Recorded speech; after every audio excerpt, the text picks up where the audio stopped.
Hey everyone, welcome back to my channel, and this is Raxus. And I just want to do a little bit of lazy arcing.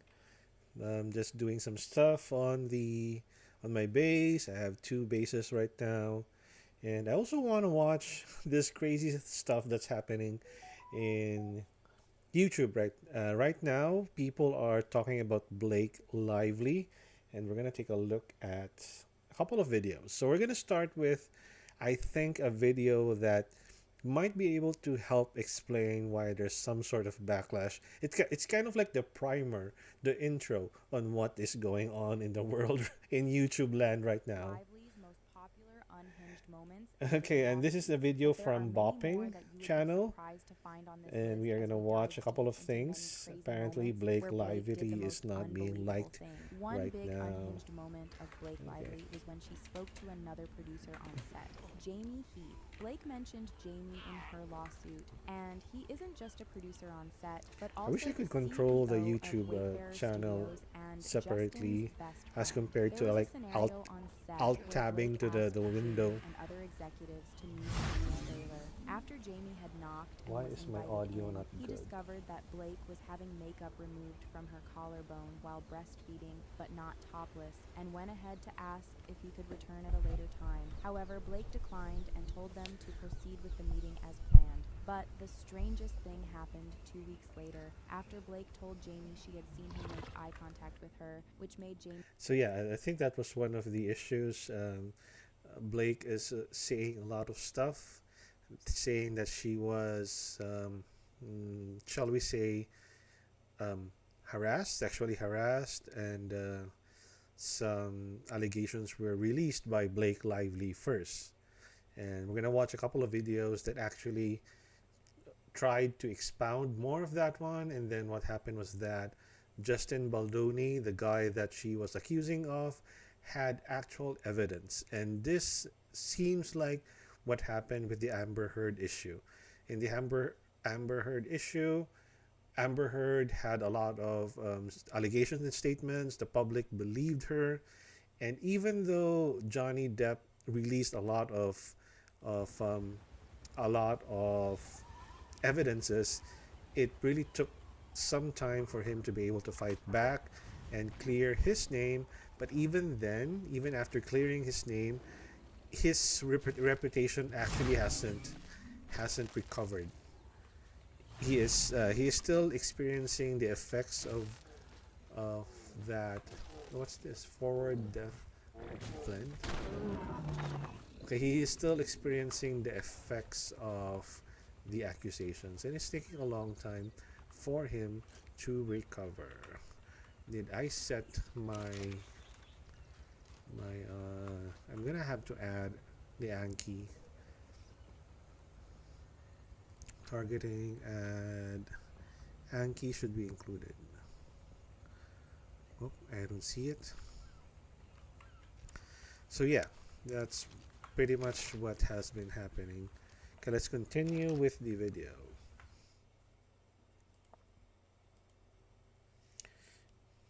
Amy immediately apologized, saying he didn't realize he looked her way, but the weirdness continued with Blake's remark, "I know you weren't trying to cop a look." That exchange That's a between little bit Blake and weird. Jamie, where she took offense with the producer looking into her eye, comes off strongly as being racist. It's pretty well known that it was a huge and dangerous thing for a black man to do during slavery, where they got executed just by exchanging glances with white women.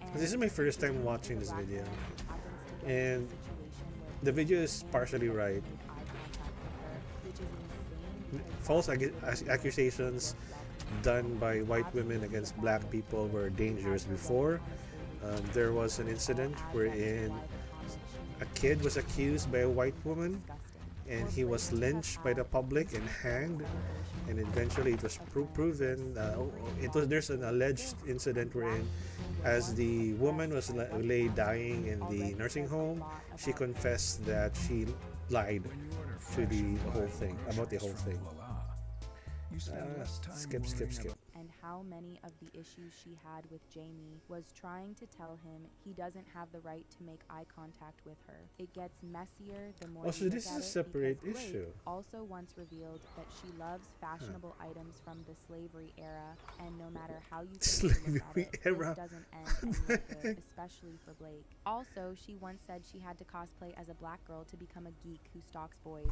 which is disturbing. My best friend and I, when we were in 10th grade, we had like Oh, so this is the allegations that I saw that she had we decided one night to go to the blackface. arcade where they were, and I put bronzer all over myself in a Scary Spice fro, so I thought they would think I was like a black girl, and so I could stalk them. However, her unhinged moments go beyond being racist, as her past I keeps showing some weird things that I Blake has don't said. like using the Read the word gossip magazines racist. and everybody is dating everyone, everybody hates everyone, everybody's like had tons of plastic surgery and we're actually men and trannies.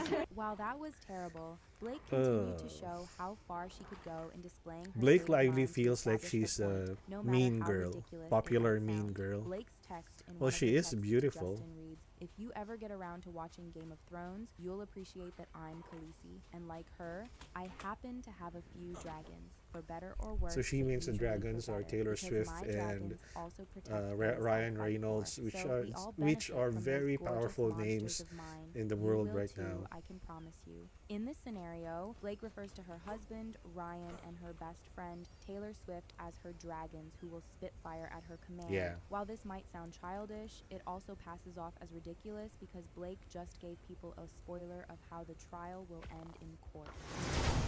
Khaleesi has dragons and pulls her weight, but Jon I'm gonna Snow, increase who has the a man volume bun, a little bit. eventually gets rid of her. Even though many people think that text might be an ignorant thing to say, it also portrays how Blake's statements sometimes are just shooting herself in the leg, because she would have probably had a rethink if she remembered how the story of Khaleesi ended, and the parallel this shares with her case with Justin, who can also be likened to Jon Snow. Although this won't end on a dangerous battlefield like in Game of Thrones, it ends in court, where Blake had already It ends predicted in the outcome court. in her comparison with Yeah, that's Khaleesi. true. Blake Lively's most known work happens to be Gossip Girl, where a lot also happened behind the scenes, with many rumors and facts to go along with it. However, Blake made some very insane moves during the Gossip Girl tour, as you wouldn't predict the I did not watch Gossip Girl.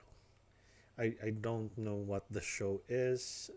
From the title, I guess it's a show about teenagers gossiping. Teenagers gossip. Like I was a teenager once. Obviously, I did not have a good high school experience because of gossip. It was a difficult time for me, being a little bit weird. But yeah, maybe that's what the show is about. the derogatory comment she made about her former co-star, Leighton Meester. Well, some of them When she made that statement, Blake pointed to Leighton even though she was beside her to further show that she was referring to her. This is wild because she also made similar jokes.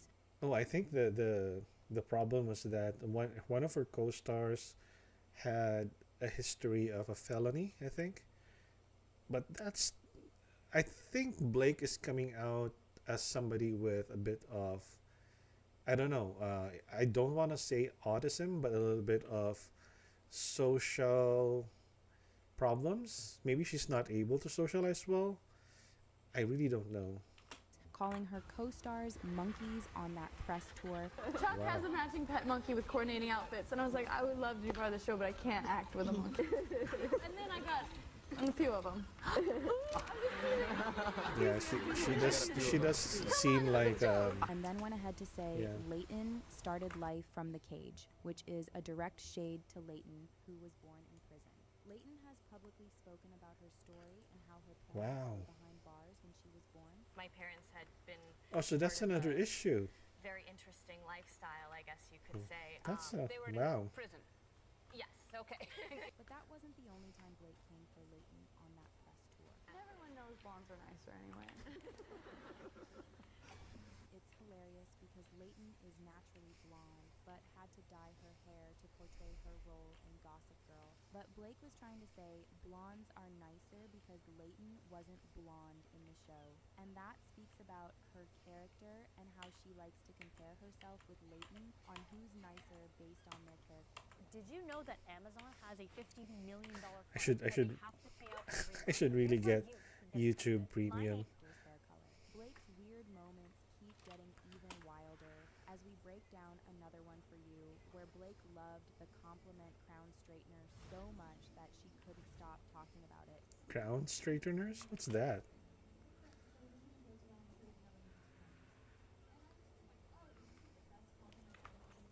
And the whole time, this was because Blake controls and tries to adjust people's movements and appearances in public. Also, it's almost like every interview Blake has done is unhinged, based on She's how she socially answers questions, awkward. but also due to how her co-stars react whenever she's Ah. speaking by being numb, Okay, as it if they almost can't fell. believe whatever is coming from her mouth. Why are The you following falling? interview further That's proves the weird. point. To make a movie that like about the female emotion and It it's just fell like again. hysterical women. And I No. was like, no, no, no, like women also want to listen to Tom York. One significant thing that has continued to put Blake in the limelight for all the wrong reasons is when she makes unnecessary jokes that lead nowhere. Like when she said she lost her mom, even though that wasn't the case. So sorry that we're late. I'm late because I lost my mom.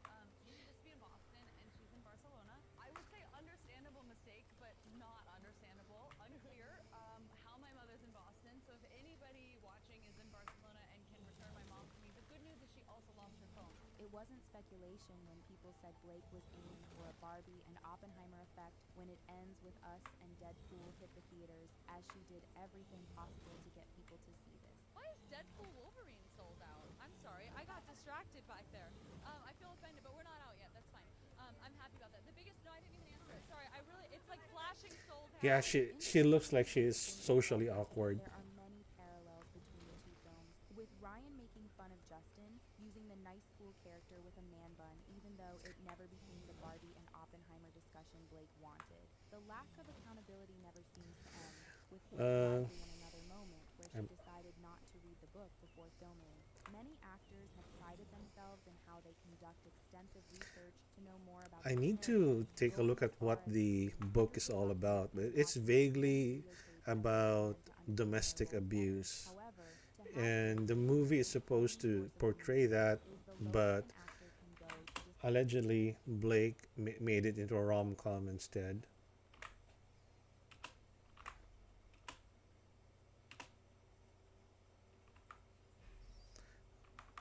display disrespect Yeah. for their work.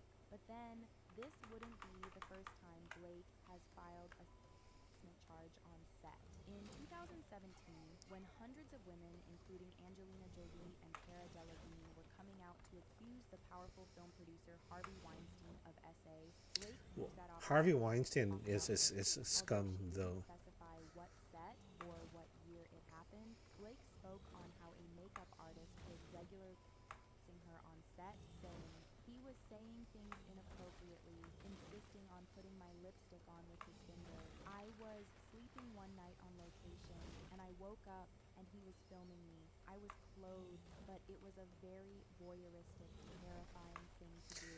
After complaining to the producers about the makeup artist's actions and You know, Blake filed a case against him. with the way the accusations are coming out right now and how Justin Baldoni has actual evidence refuting most of those accusations as of the moment, I feel like she may have exaggerate a lot of things. Now I understand that the Me Too movement was a very important movement, but I don't think the believe all women is helpful. It's actually it's actually not helpful to the Me Too movement. We should protect women, but at the same time, it's innocent until proven guilty, and we should believe facts first before we start judging other people. And what happened with the Me Too movement, it got hijacked with the believe all women. No, I don't think that was a good thing. And eventually getting him fired. Yeah, I While think this it is a valid would have been concern, better if especially people for had more common cases, sense people have rather than trouble just like judging Blake because Justin outright clearly believing has all been women without any always evidence. conclusive until both parties have given account. There is also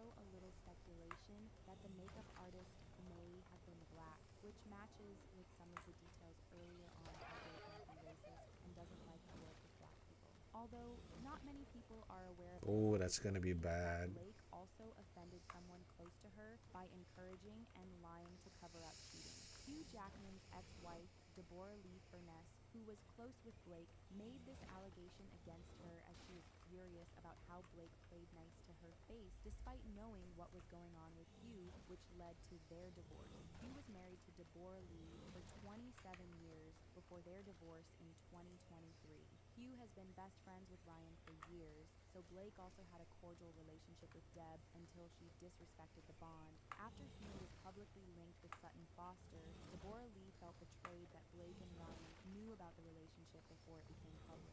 But instead of watching out for her, they covered Oh, her. this is the In mistress recent of post to Hugh Deborah, she said, Jackman. Deb always suspected Blake and Ryan would support Hugh after the split. What infuriates her is That's that funny maybe now. they knew about his connection with Sutton but chose to remain silent. Blake Although and Deb Ryan had Reynolds wanted to being side with Blake because of their feminist, differences, but she honestly thought they had did a not good help the wife relationship of that could have Hugh at least prepared Jackman. her for how her marriage turned out with Hugh. For someone who likes to protect her image by taking great offense when Justin asked for her weight so he could know if it was safe to lift her due to his back infection, it was insane for Blake to have suggested he get nose surgery. Blake strongly suggested that Justin get a rhinoplasty to correct his nose, and even though Blake excluded these details from her paperwork, she never knew Justin would have proof as his microphone was on when they were having this conversation. And it's a good thing his microphone was on. Lively's comment about Baldoni's nose was also captured on camera. Rather than write down a list of grievances against Lively, Wow, Baldoni that is brushed so. it off. Oh, hi, Matt. Blake Lively is an actress in Hollywood. She didn't really have that much of a, like, in terms of movies. She was in a couple of movies that were famous, like Gossip Girl and The Age of Adeline. Other than that, not really remarkable. In Los Angeles that put many lives and properties in danger, with many neighborhoods burning to the ground. So, when Justin's family was organizing the kids and pets and preparing their go bags in response to further evacuation orders in great fear, Blake's messengers tracked Justin down to serve him. It was wicked to send servers to a dangerous evacuation zone from the comfort of her home in New York City. Wow, It's also that's a wild crazy that Blake and Ryan looked up to thing to Justin do. to speak up to save Blake from public backlash from the But maybe that's the controversies server that problem. But they didn't kindly go about this because they threatened Justin and even wrote him a statement that he could read to the public, which means they controlled him so much during filming that they wanted it to continue in favor of their reputation even after the movie was released and the fans were picking sides. According to the agreement I about think my what they problem discussed, is I'm gonna even increase before this Blake joined volume the a little bit. production, it was concluded that 1% of the film's proceeds would Okay, be I think this is donated to good. support There we survivors go. of DV.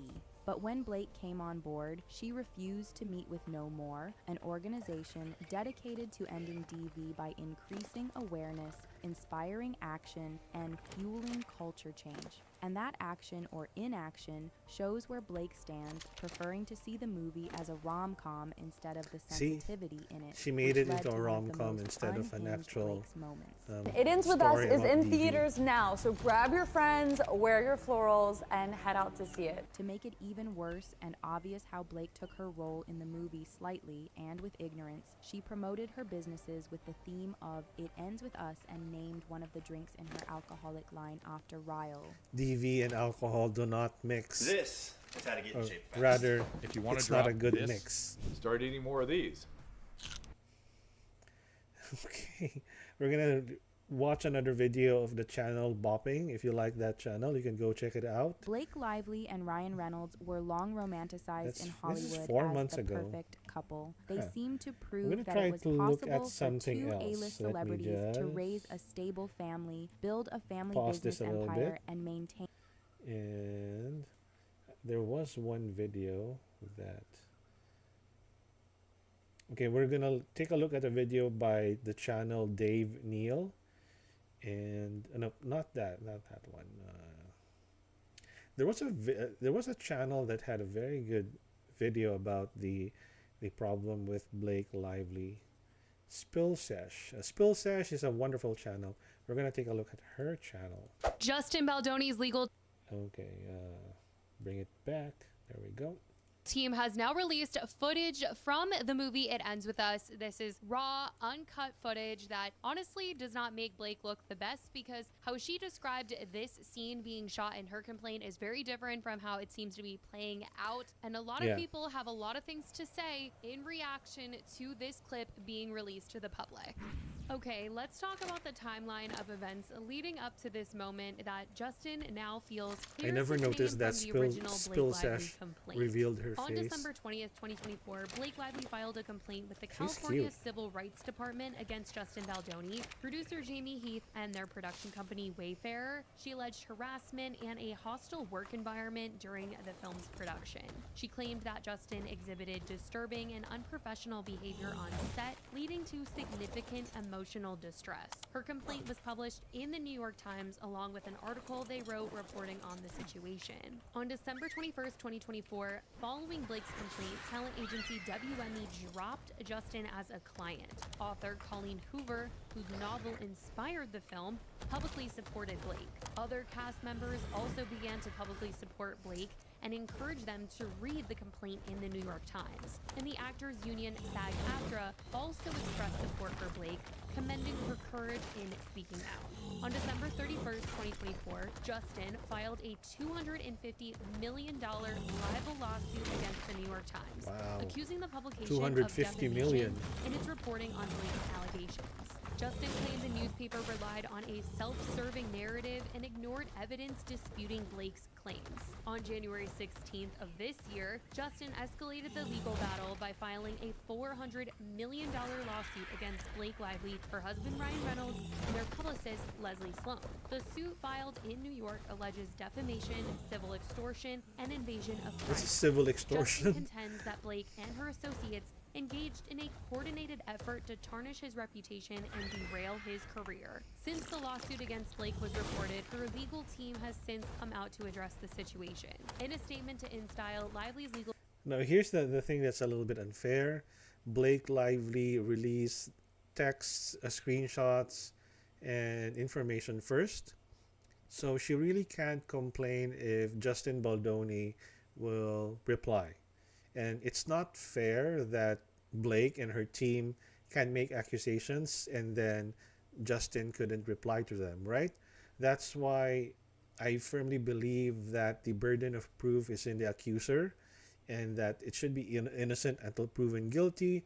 If you do have something that you feel like you have evidence for, then that's what the courts are. Now, if you aim to release information to the public and use it in the court of public opinion, then you really can't complain if a person will also do that, which is why I would prefer the court process, because it's a much more, it's not the perfect solution, but it is a good venue wherein everybody would have a fairer chance in presenting evidence and then getting an official verdict, right? And I know some people do not have no confidence in the justice system, but what is a better system anyway? Given what we know with what happened with Amber Heard, now that we find out that the things were not as what it seemed with the way Amber wrote the article and then started making accusations once she got caught and stuff like that. So there's really more benefit to waiting about the information first before making any accusations. And I know it's sad because I will be honest with you guys, I'm also a victim of it is hard for me to say because I know my family might be able to see this, but yes, I am a victim of SA, and unfortunately I was 17 years old. It's really hard to say. I'm already 40, about to turn 40 this year, and stuff that happened in my teen years, it's really hard to get over it. This is just a side trip. I had a lot of experiences when I was a teenager because it's not bragging, but a little bit attractive when I was a teenager, or maybe I attracted the PDF, you know, unfortunately, and I've had several incidents wherein PDFs targeted me that my parents didn't know, and at that time there wasn't any smartphone that I could use to report them. That was the thing. And I might make another video on what those experiences were and how it's useless for me to rock the world right now. And it's really no evidence to get. And I've made peace with myself that those things happen. It's already a part of me, and I can't control the past, but I can control my reaction to the future, which is why I am emphatic with the situation of DV survivors, SA survivors, because it happened to me, and I did not have any way of reporting them. Would I like to accuse them and then get some justice? Yes, but at the same time, I feel like without evidence, it's not going to be good. I don't want to set a precedent wherein anybody could just accuse anyone, and it's going to be chaos. I don't like that. So I'm erring on the side of practicality. I survived. Obviously, if somebody had SA that left marks, you would have the evidence to go and accuse that person. But I do wish for other people out there, don't use SA accusations as a weapon, false accusations as a weapon to get what you want. That's not gonna help real SA victims. Okay, let's go. I went on a tangent there. Let's go to the video. Legal team said this is an age-old story. A woman speaks up with concrete evidence of harassment and retaliation and the attempts to turn the tables on the victim. The team cited DARVO, an acronym used to describe diversionary tactics often used by deny, attack, reverse victim offender. Wayfarer has opted to use the resources of its billionaire co-founder to issue media statements, launch meritless lawsuits, and threaten litigation to overwhelm the public's ability to understand that what they are doing is retaliation against harassment allegations. Hey, the statement went on. They are trying to shift the narrative. Justin Baldoni has the legal recourse for defamation to sue for defamation. That's the thing. You can't just if you felt, I mean, SA is obviously a criminal offense. If you felt like you really had been SA, do you have evidence? Because you are on a movie set.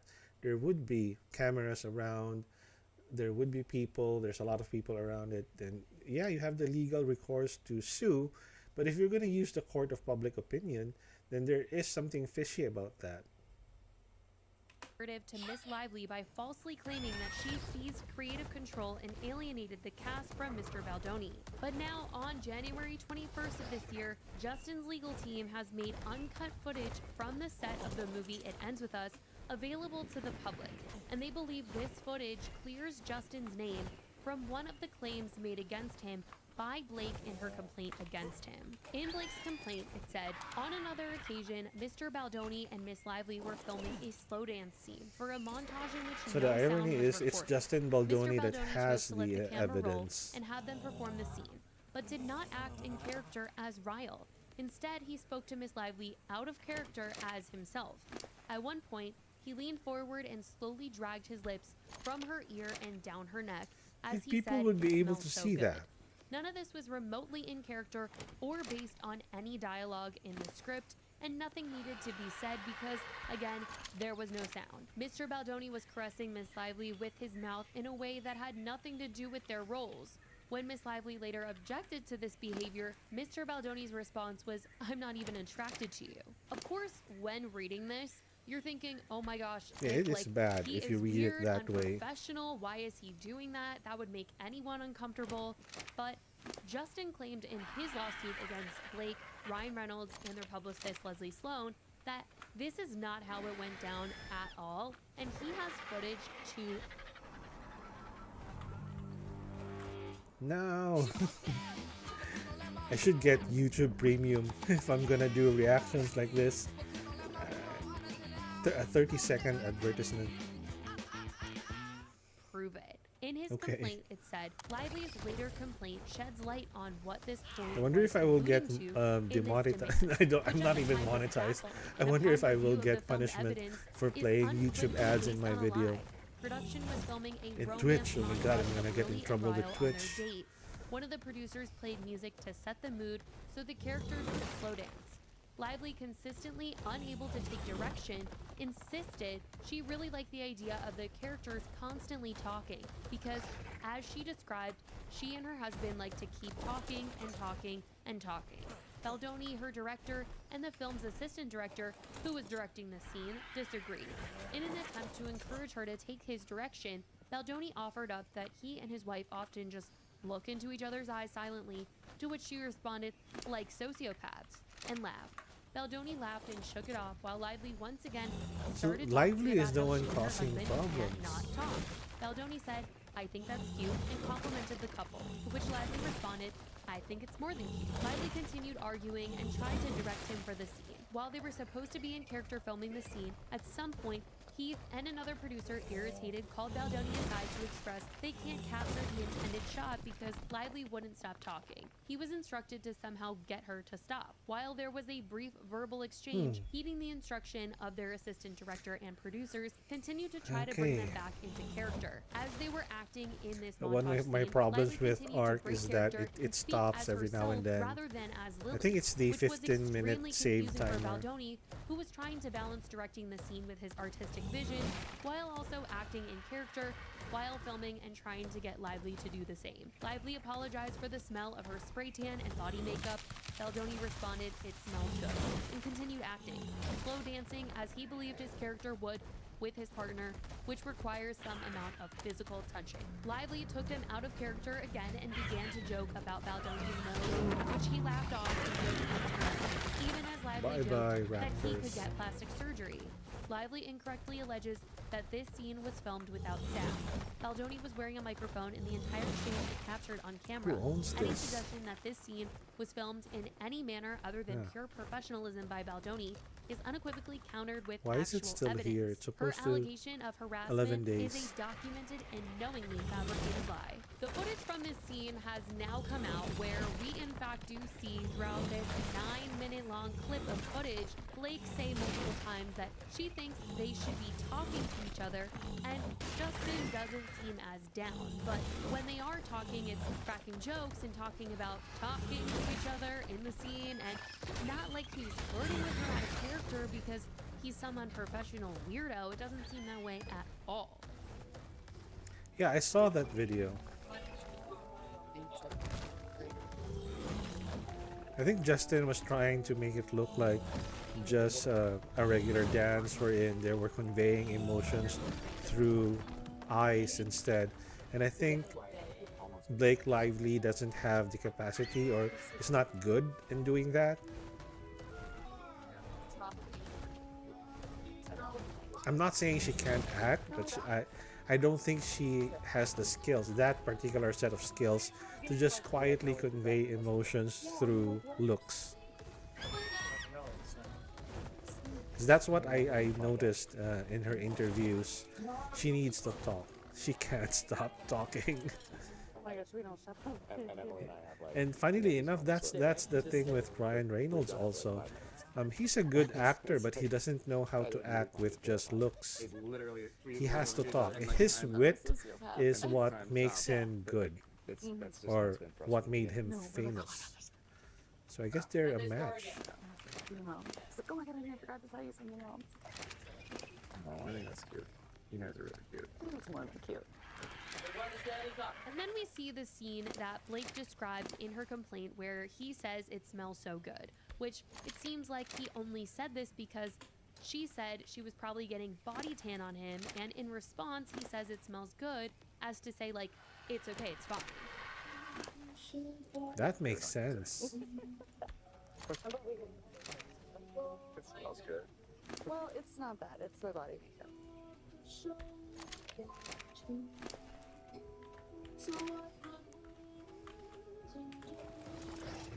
No, no, no, no. Bam. Alright, cut. Maybe a 17. In See, this clip, we also see them joke about Justin's nose. So see, he had a different look during acting. He actually conveyed his emotions while acting, and then when he said cut, his demeanor immediately changed. So he was staying in character. So I don't know what Blake Lively is talking about.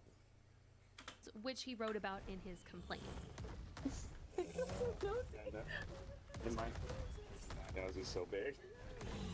It was hoping that you could address this. It's not too late.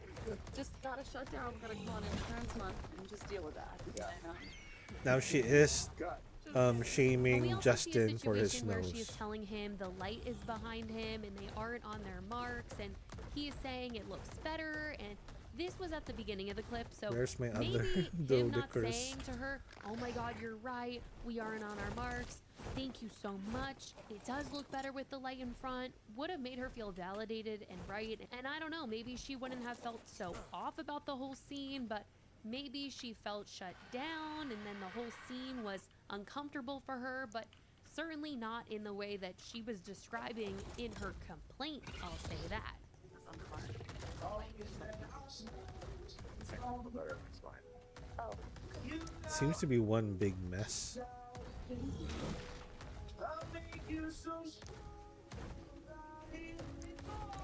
Where's the caress? The I thing think about he's- this he's footage doing and the her complaint acting. is that people will certainly see this and call her a liar or an over-exaggerator, and they have been doing that since this footage has been out and circulating around the internet. And of course, this has people really just not believing anything happened to her on the set of this film. And I'm very much a person who wants to believe people when they say something happened to them, especially the claims she was making. But footage like this and what she said happened in the complaint make her look very bad. And it's disappointing because it's things like this that happen that have people second guessing victims, and it makes it even Yeah, that's what harder for I people meant. to be It's gonna be believed when bad for something actually real happens SA to them. victims. And it is very much possible that Blake was uncomfortable on this set, and maybe it was the case that she wanted them to talk in the scene because she didn't want to be romantically intimate with him in this scene like they were supposed to be. But the problem is we just only know what we know and what she wrote in her complaint and the footage, and they don't really align. The situations do not align. And because of that, people are going to look at her and they're not going to believe the rest of the complaint.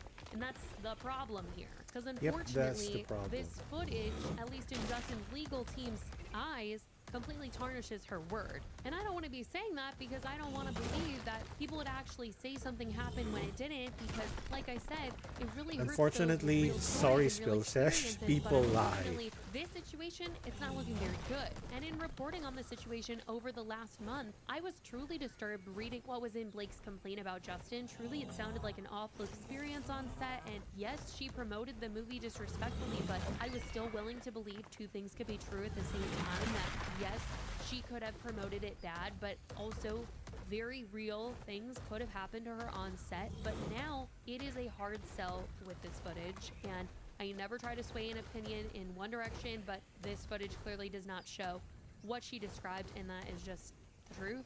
Whether she was uncomfortable and didn't want to kiss him in the scene, and that's why she preferred talking, we just don't know what the heck the truth is there. We just know that he wasn't creepily saying that she smelled good in some out of character, uncalled for way, and that she was the one that did want to talk. Yeah, in the that scene that was did the not problem. require She talking. made it So say that like is the latest he in this said whole you smell Justin good in a Baldoni and creepy Blake way, Lively lawsuit but there's a situation. difference Literally between every it single smells week there good. seems to be a new update to the story, or multiple, because there's just so much surrounding this. I will keep you guys updated as usual with this story, but I certainly want to know what you guys are thinking about this newly released video footage. Let me know your thoughts in the comments. I love you guys so much, and I will talk to you in the next video. Bye, guys.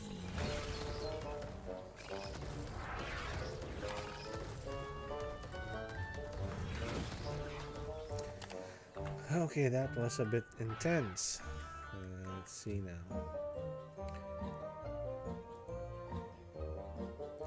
Spill Sesh actually has several videos that seems to be very good.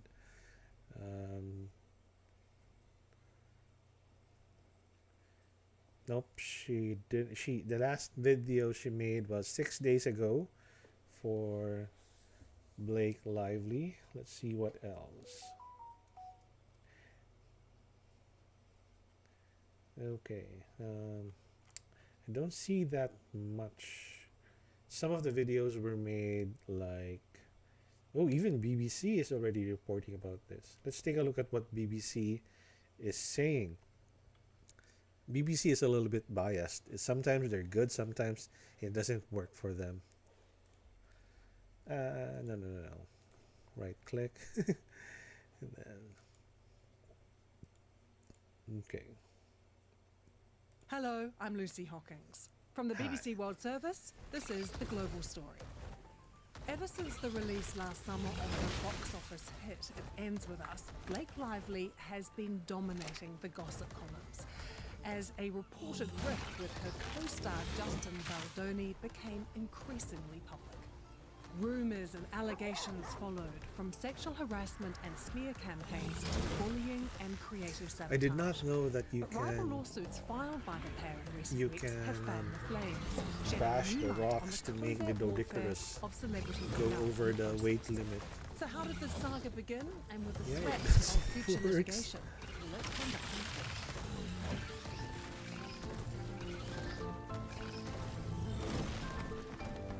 Because normally the Dodicarus With me today is BBC only reporter Yasmin Hufo. okay, I'm stuck. Only auto harvest up to a certain point wherein they're able to cap. They're able to reach only like 50% of their And before we weight. get into the detail, I think we need to Ooh. understand who these two people are. So give us some background. What? on Blake. Who is attacking me? Well, Blake is the bigger of the two stars. She's the big Hollywood actress that people might instantly recognise. Obviously, she rose to fame as a Gossip Girl many years ago, but since then she's been in so many different films and TV programmes. And I suppose as well as her sort of curated image that she has as an actress, she's also married to fellow actor Ryan Reynolds. They've got children together. They have this really well-curated brand. She was best friends with Taylor Swift. Anyone that was watching the Eras tour would have seen her and Ryan and their children at the tour and at some of the shows. So she is a really big star that has got powerful and huge following. And she's always been seen as a bit of a golden reporter. Oh, she has yeah, you can do no wrong. Blake Lively can do no wrong. People have always thought she's beautiful, she is wonderful, she's got these powerful friends, these allies. These beautiful children, an amazing husband, the whole package. Exactly, she is the whole package, and Hollywood has always seen her and her husband as the whole package. And what about Justin Baldoni? Justin is another big Hollywood star. He is probably best known for his role in Jane the Virgin, which ran for a number of years. He also now runs a production company called Wayfarer Studios, and that's the production company that actually bought the rights to this film. Really, it was Justin Baldoni that wanted to create that film through his production company because they bought the rights. And Yasmin, how has he positioned track himself? this one Because first. he describes himself as a feminist.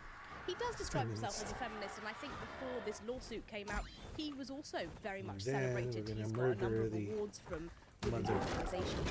YouTube, please do not ban me. I'm playing a game. In the industry. So both of these two names are seen as big Hollywood figures, but also still perfect. There we go. We In terms tamed of the movie, baby. it's one of those ones because it's based on a novel that went viral. There was a huge amount of anticipation around it. Lots of people were looking forward to seeing what these two stars did with a book that they loved.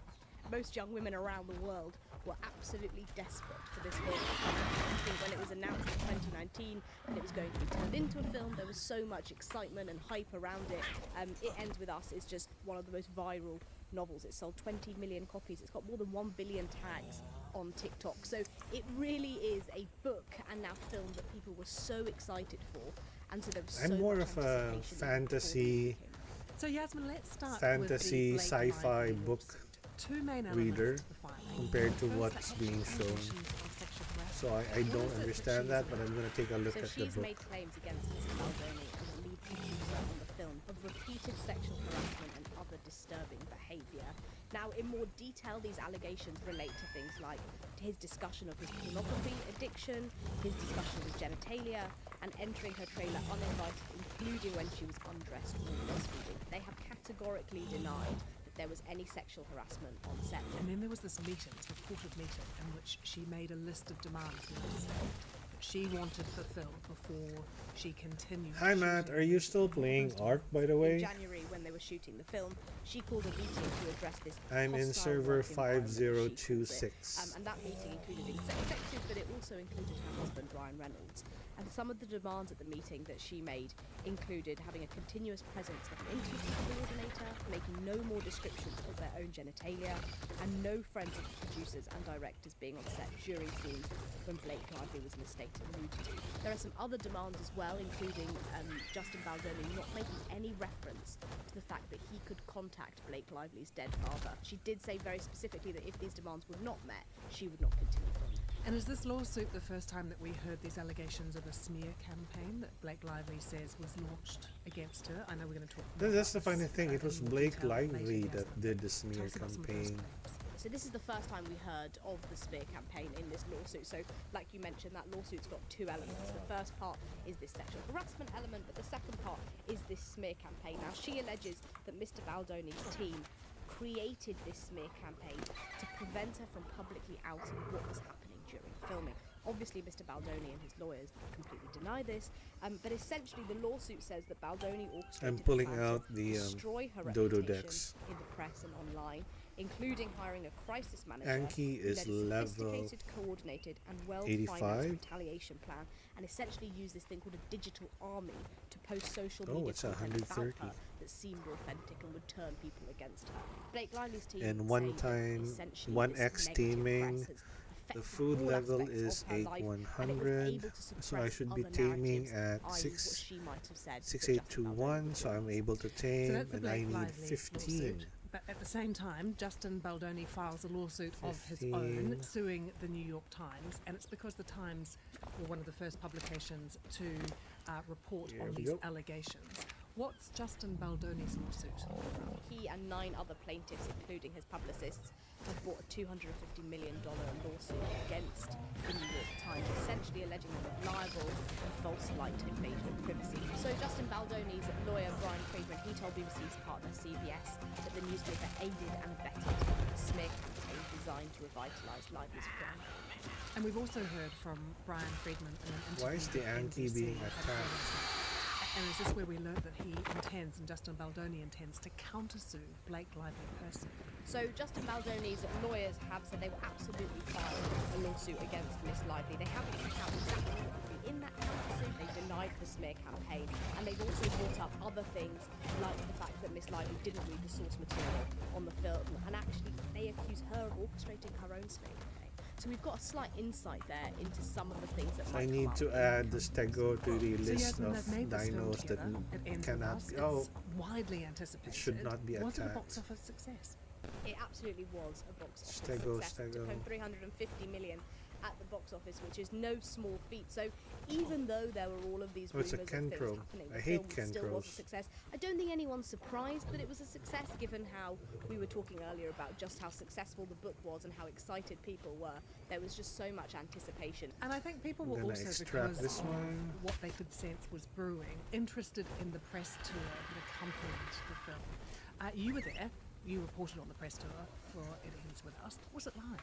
So I think what was really interesting about this premiere is that by the time they got to London, they had already done a number of premieres in the US, and rumours started spiralling at the New York premiere when they were So not I'm now spotted gonna together in add- any photo. So usually you'd expect co-stars Where is to have it? their picture done Targeting together, they walk the red options, carpet together, they add. do press interviews. But Anki they should did them not be totally have been separate. So you've got attacked. So Justin I don't know Baldoni what and his happened. wife having their pictures taken, and him doing press on one side, and then you've got Blake Lively, Kentro, Kenny UT, Hoover, Brandon Spell, Dimorph. the other actor in the film, having their pictures together and doing press together. And Yasmin, as a journalist attending the premiere, were you given any direction from the PR teams? Were you told there were certain things you should ask, or could ask, or shouldn't ask? At the London premiere, we were essentially warned as press not to ask Blake Lively any questions about Justin Baldoni whatsoever, which is obviously very unusual to be told that you can't ask an actor about their co-star in a film. So The other she's things we were a little told bit were guilty. Not to ask questions that were too heavy-hitting, to keep things nice and light and fun,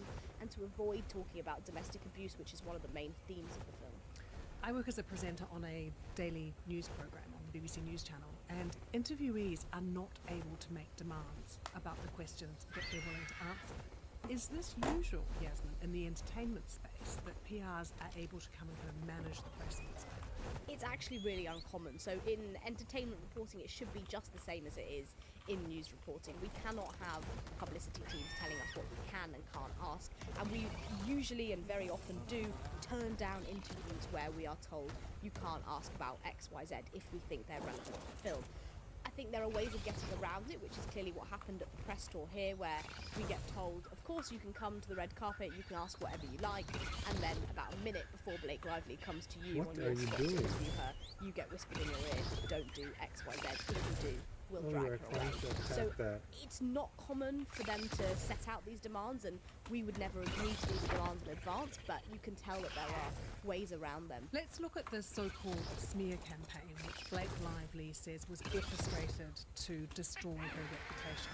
Because something that became a really big focus, it seems, online was the manner in which she was promoting the film. And Blake Lively, it seems, came in for a lot of criticism for that. For a film about domestic abuse, the press tour was probably not what you would have expected. Especially the London one, there were pink carpets, there were flowers, there was a promo of Blake Lively's new hair care brand, her husband was promoting his gin brand at the after party. So really, if you looked at the premieres, Yeah, that's the problem carpets, when she didn't read the associate book. this film with actually being quite a harrowing film about domestic abuse. She also came under criticism for perhaps some clumsy promotional tour videos. At one point she told a journalist people should grab their friends, wear their florals and head out to see it, and I think that sparked some backlash in terms of one person online I saw saying that it seemed a bit like this was the sequel to Barbie, and actually if you look at the film and watch the film, it is anything but that. And I suppose in contrast then, Justin Baldoni tried to position himself as someone who really wanted to talk about the domestic abuse angle and how that was so important to shed a light on that. So you can tell that they both had very different perspectives when it came to the war, and they had very different views on how they were going to promote the film. And in So terms I'm of what was trying happening to online, what other gather content enough started sap. to emerge? I just got gachas that are So after produced those clumsy promotional Oh. tour videos came out, people already were a bit angry with Blake Lively, I think it's fair to say.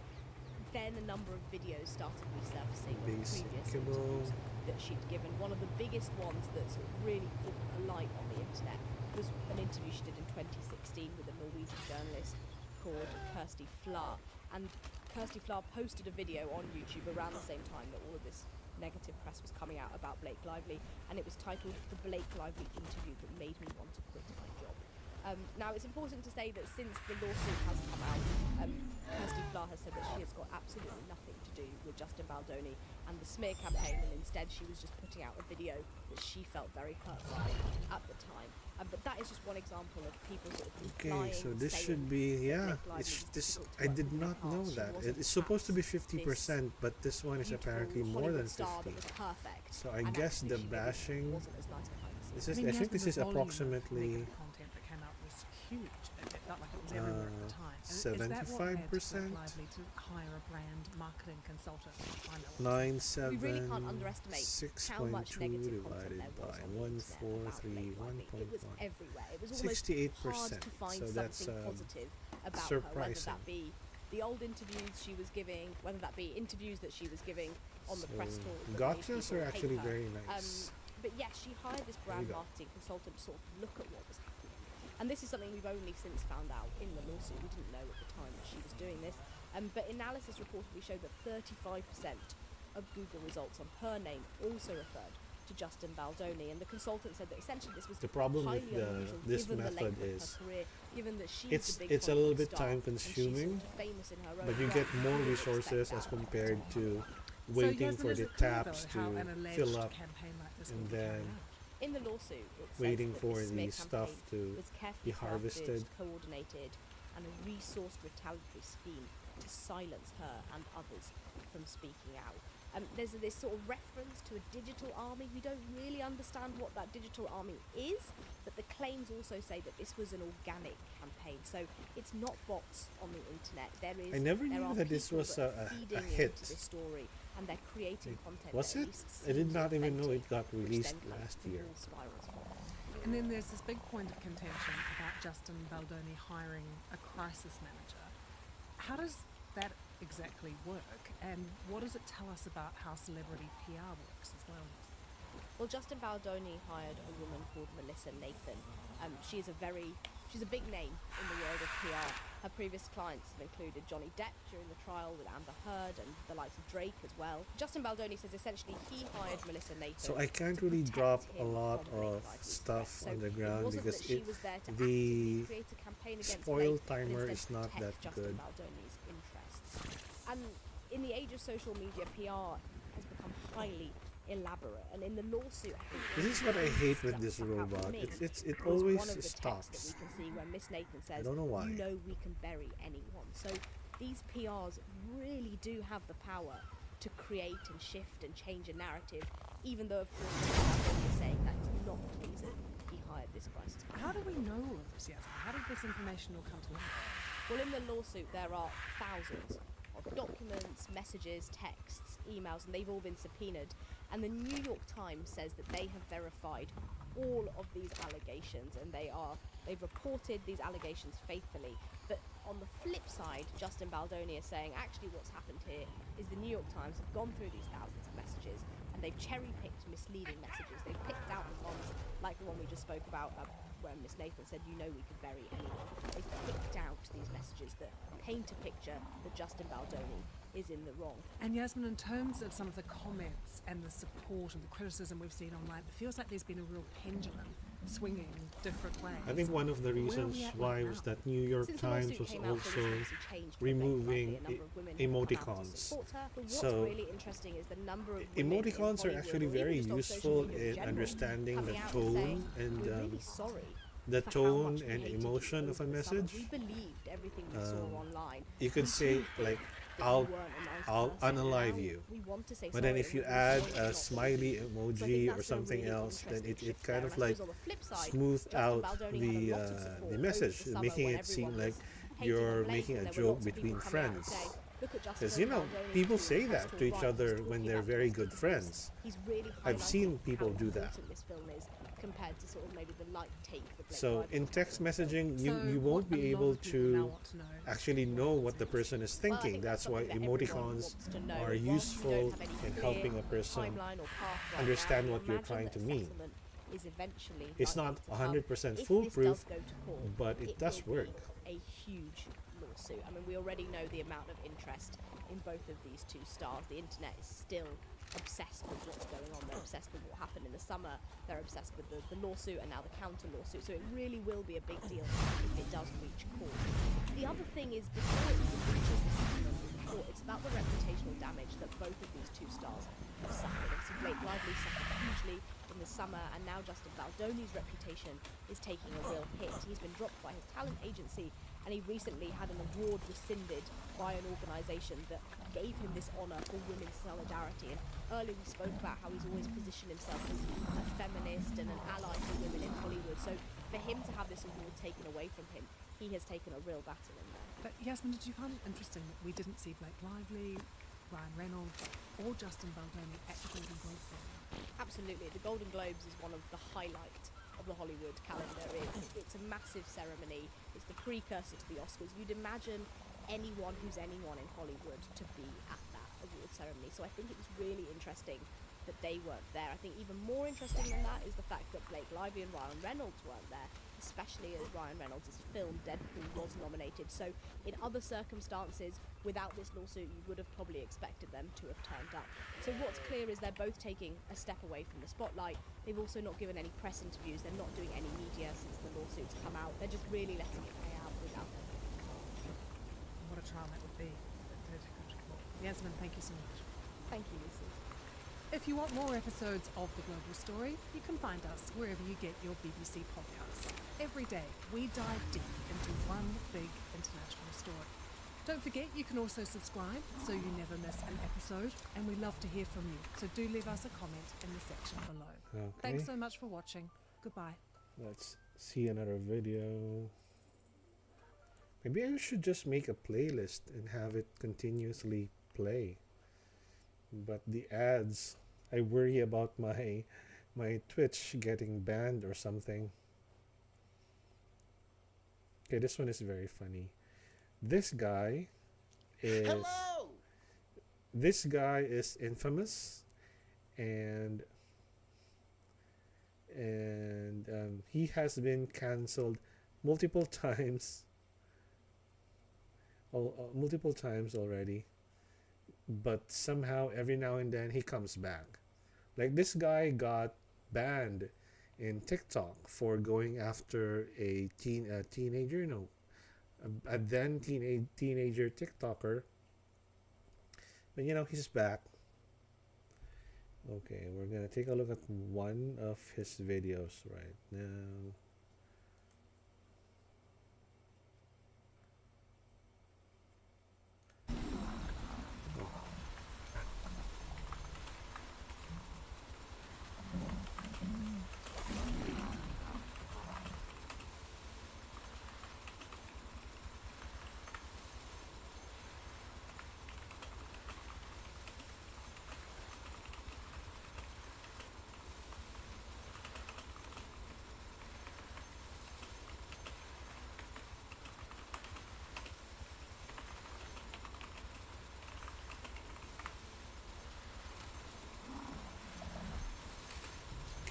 Just play his video.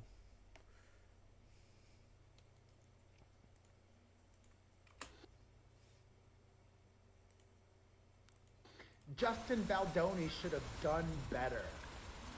Perez Hilton here, and during production on their movie It Ends With Us, there was a birthing scene, and poor Blake Lively had barely any clothes on, and she was subjected to unnecessary crew members during this really delicate moment. That's what she claims. Both of their lawsuits have so much material that I never discussed this before. B-list actress. B-list actress. That's not a diss, by the way. That is pure facts. And that's perhaps being extra nice. She is objectively not A-list.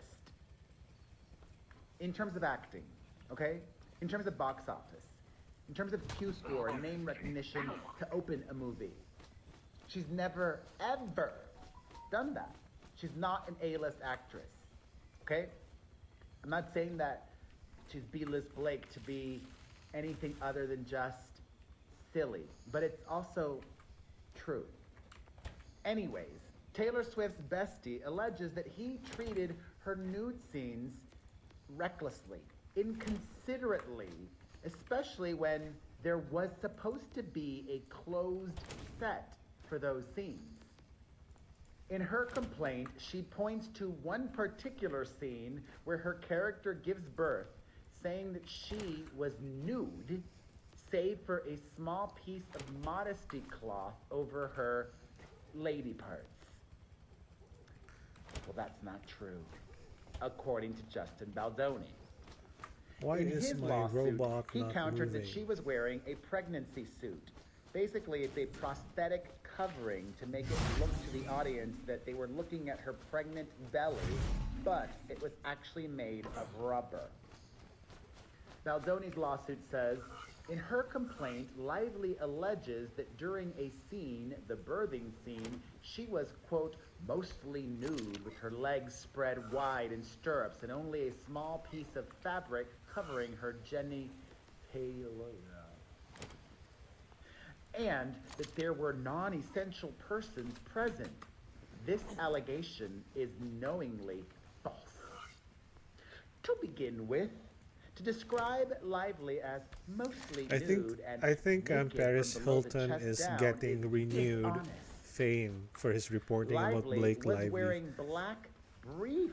A lot of his videos, Wait, Or What? about Blake Lively incident. We go from her alleging that she just had a piece of fabric, a modesty cloth protecting her bits from the crew, to him telling us she was actually wearing black briefs. The camera must have footage of what really went down, and release that footage too. Release that footage, please! Back to what he counters. Lively was wearing black briefs and a pregnancy suit that covered her midsection, and her top was covered by a hospital gown. Her legal complaint deliberately suggests she was wearing a small piece of nude fabric glued around her genitalia. By stating this is generally what female actors use to provide some minimal privacy without disturbing the shot, leaving the reader to believe Lively was only wearing this small fabric. She was wearing briefs. Still surviving? There was a footnote added in his lawsuit that said, if Lively is referring to her character being mostly nude, i.e. her pregnancy suit was exposed, her statement is misleading and still false. The only nude body part exposed were her legs. And that's not all. Baldoni also alleges that Ryan Reynolds' wife lied about who was on set. Remember, she claimed that all these non-essential people were there during this intimate scene, and that she was nude, which she wasn't, according to him. His lawsuit says, When you order fresh and reliable groceries, Paris Hilton is really milking the whole thing. Film footage, which he's got the footage, clearly demonstrates the set was not chaotic, as she alleges, and only essential individuals, e.g. film crew talent, were present for the scene and doing their jobs. Importantly, Lively knowingly and falsely alleges that the film's financier,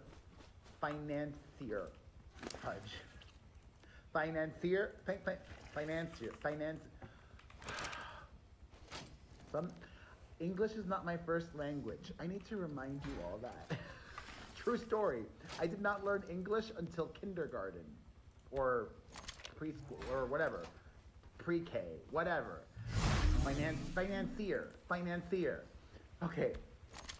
Lively, knowingly and falsely alleges that the film's money person was present during these scenes, and insinuates he was watching her nude, parentheses, which he had no desire to do. Goes around and around and wastes the time. He was not even on set during the It's not filming working of that properly. scene. He arrived later, merely stopping by for a brief moment amid his busy business schedule, and was present during the filming of a scene in which Lively's character spoke with a female OBGYN doctor, a scene in which she was fully clothed. Every time he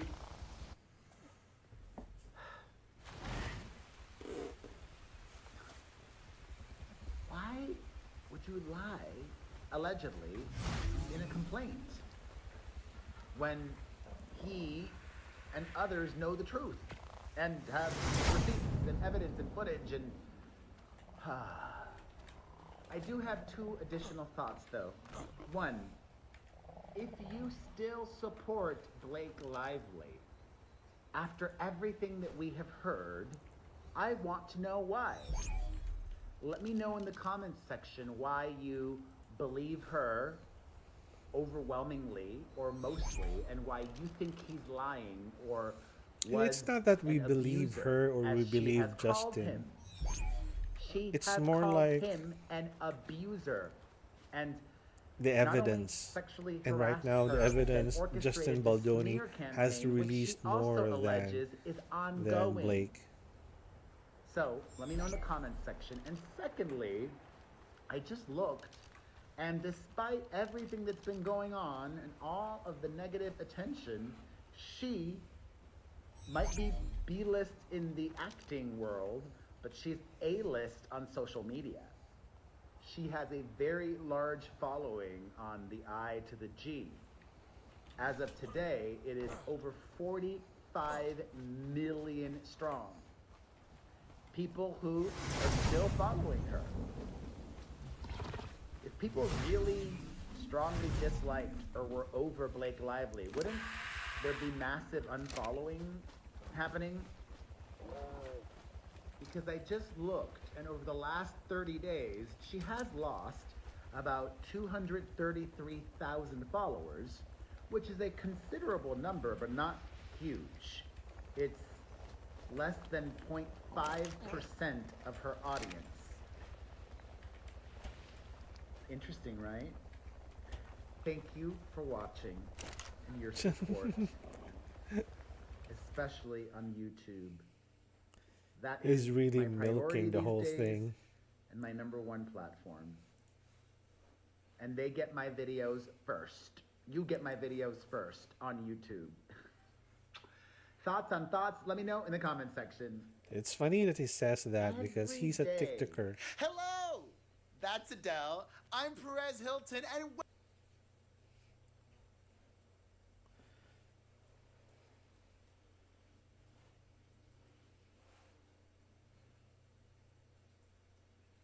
Oh, this is a little bit weird. Let me just. There's a video that I see here that was released 4 years ago. When was it ends with us movie release? So it was released in August 9, 2024. So I don't know why this YouTube channel. I think they edited the title of this YouTube video.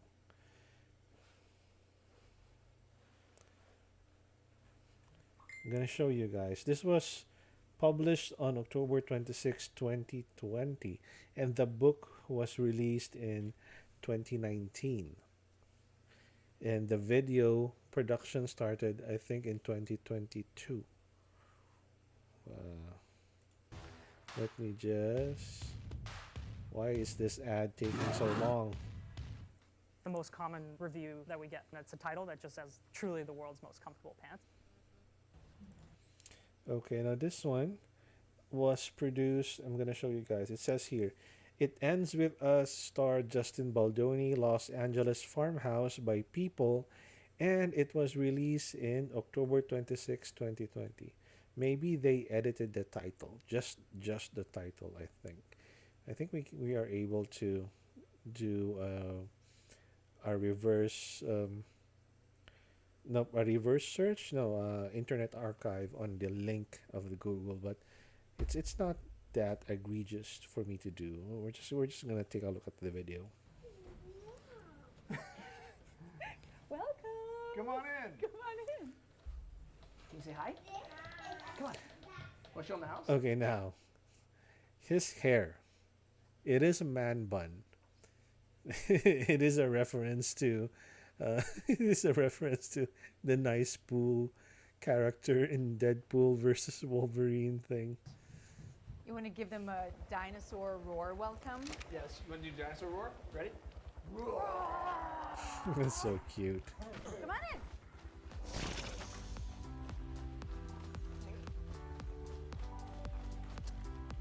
This is our kitchen. We actually built this house. So we tore it down and got to build our dream house, didn't we? Do you like the kitchen? And Daddy is the best chef in the world. True. It's not So really. we Not actually, he uses all of this and has been a dream. I think this is probably his Look, favorite spot There are ever. certain things Here we go. that I think every man dreams about having in his house. One of them is a barbecue in the house in a way that you don't burn it down, right? How do you barbecue in the house without like risking your house? You do it on a wolf range. That's how you do it. I think another favorite for you is this steam oven. Ah. He made his Nana's Easter bread.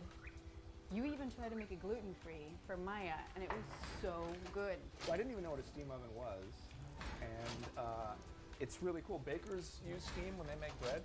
I didn't know that.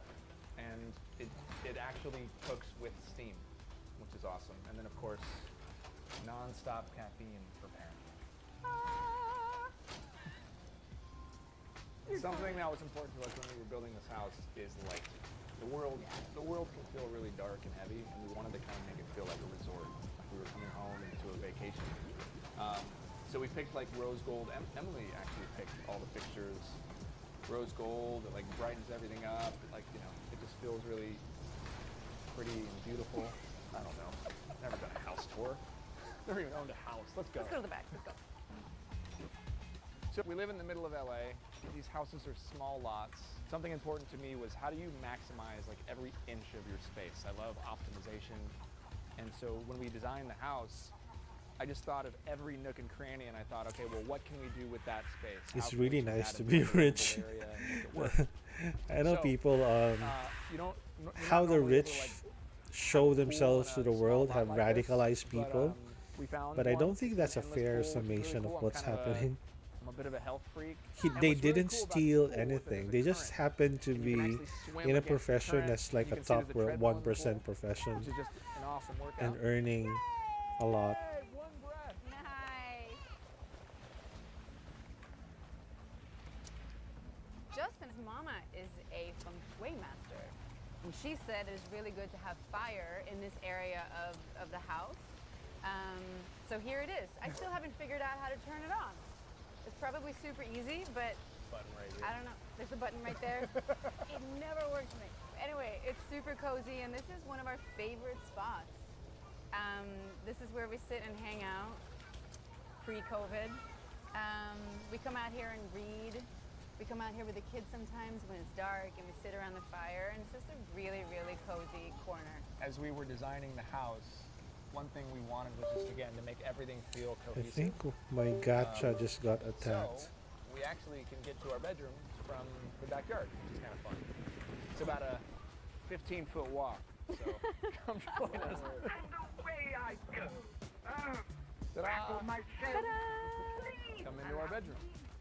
So again, for feng shui reasons, because this is the relationship corner, pinks and purples are really good. We're not crazy about those colors, but we worked it out. Literally wearing a pink shirt, and she's wearing pink overalls. We match our own bedroom, just for you guys. But we found this dusty pink. I think and my we're just gacha going is with getting those warmer attacked. tones again. The plant has a little bit of pink in it, and Oh, you can see what books we're reading. yeah, these are all the books that we don't have time to read, but really desperately want to read. We're each reading like pages of every single book. I here. have 40 books right here. You do. And these are old love notes, mainly from Justin to me, that I've kept throughout the years and just attached them to our little tree of life. Why did I here. hear boss music or something? Aww, I love you. That we was have, weird. Maya's first love note to Mama, which is really sweet. Neither Emily or I had ever had money, to be real. So we'd always wanted a walk-in closet. So like the first thing we did when we were build a house is we can have a real closet. Why are you like walk-in that? closet that actually walks into the bathroom. It's a walk-through closet. And this is called the Juve light. And there's actually 2 forms of red light therapy that come Maybe I out of should it. just only have one fridge. Collagen production. Because he's not working very well with having 2 fridges. Faster after a workout. And it also helps you sleep a little bit deeper. And the kids say it's like lava. So this is what we do. You just stand here naked and stare into this red light. Come on in. This is our beautiful. See, he stops working afterwards. Have a transformer toilet, and that's the truth. It will play you music. And then he it will gets get stuck. all warm for you. It'll wash everything for you. It has a light show for you, just in case you want to make toilet visits a little bit more interesting. You know what's funny is she made fun of me so Then much where are you when I going? got this toilet. Because it was the one It's thing so I wanted. crazy. There wasn't anything in this house. There's something That's about. true. I'm sorry. Look, I'm all about undefining the traditional rules of masculinity, but there's something about a man in his throne. This is your throne? This is my throne. come look at his throne. You walk up to it, and it opens for you. And the best part, don't make fun of me. For every guy, 2 in the morning, you gotta get up to go pee. You don't even have to lift the lid. It just does it. I'm sorry, I'm a massive geek. So, I can see why he is charming. Justin is charming, and I think he doesn't really talk that much at work, I press cold, and voila. but he is able to articulate. But if you want to take a warmer shower, And I just think it's a matter of opinion for me. Blake Lively was attracted, or is or was attracted, with the qualities that Justin is having right now. of course you don't need all this stuff, And but they're also really fun because yeah, there and might you be can ask some sort, questions like, something "Hey, getting Alexa, involved right now. What's the weather like today?" Right now in Culver City, it's 78 degrees Fahrenheit with Like, mostly I think cloudy her skies. feelings Tonight's forecast has is with a low Okay, that's clouded her judgment. That's why she started this lawsuit thing. Alexa, That's fine. Alexa, please be quiet. Thank you.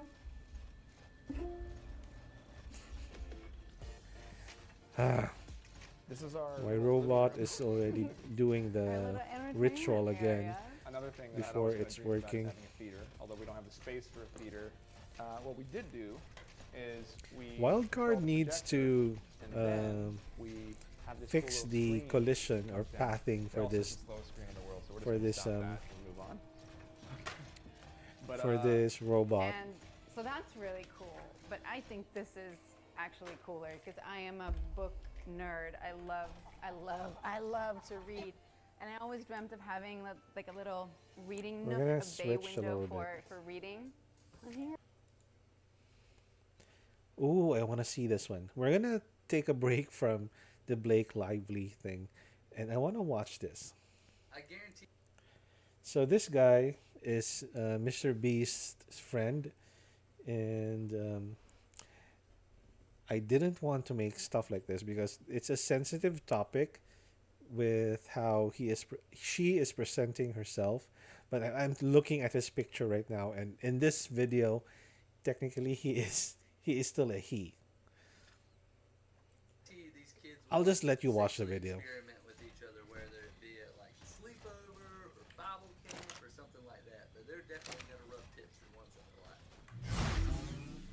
Yeah, I have not gotten a haircut since the Chris Tyson video was released. I am making this video to fight off any misinformation that Mike is probably putting in his documentary. And I'm doing this because I just want to explain my side of the story.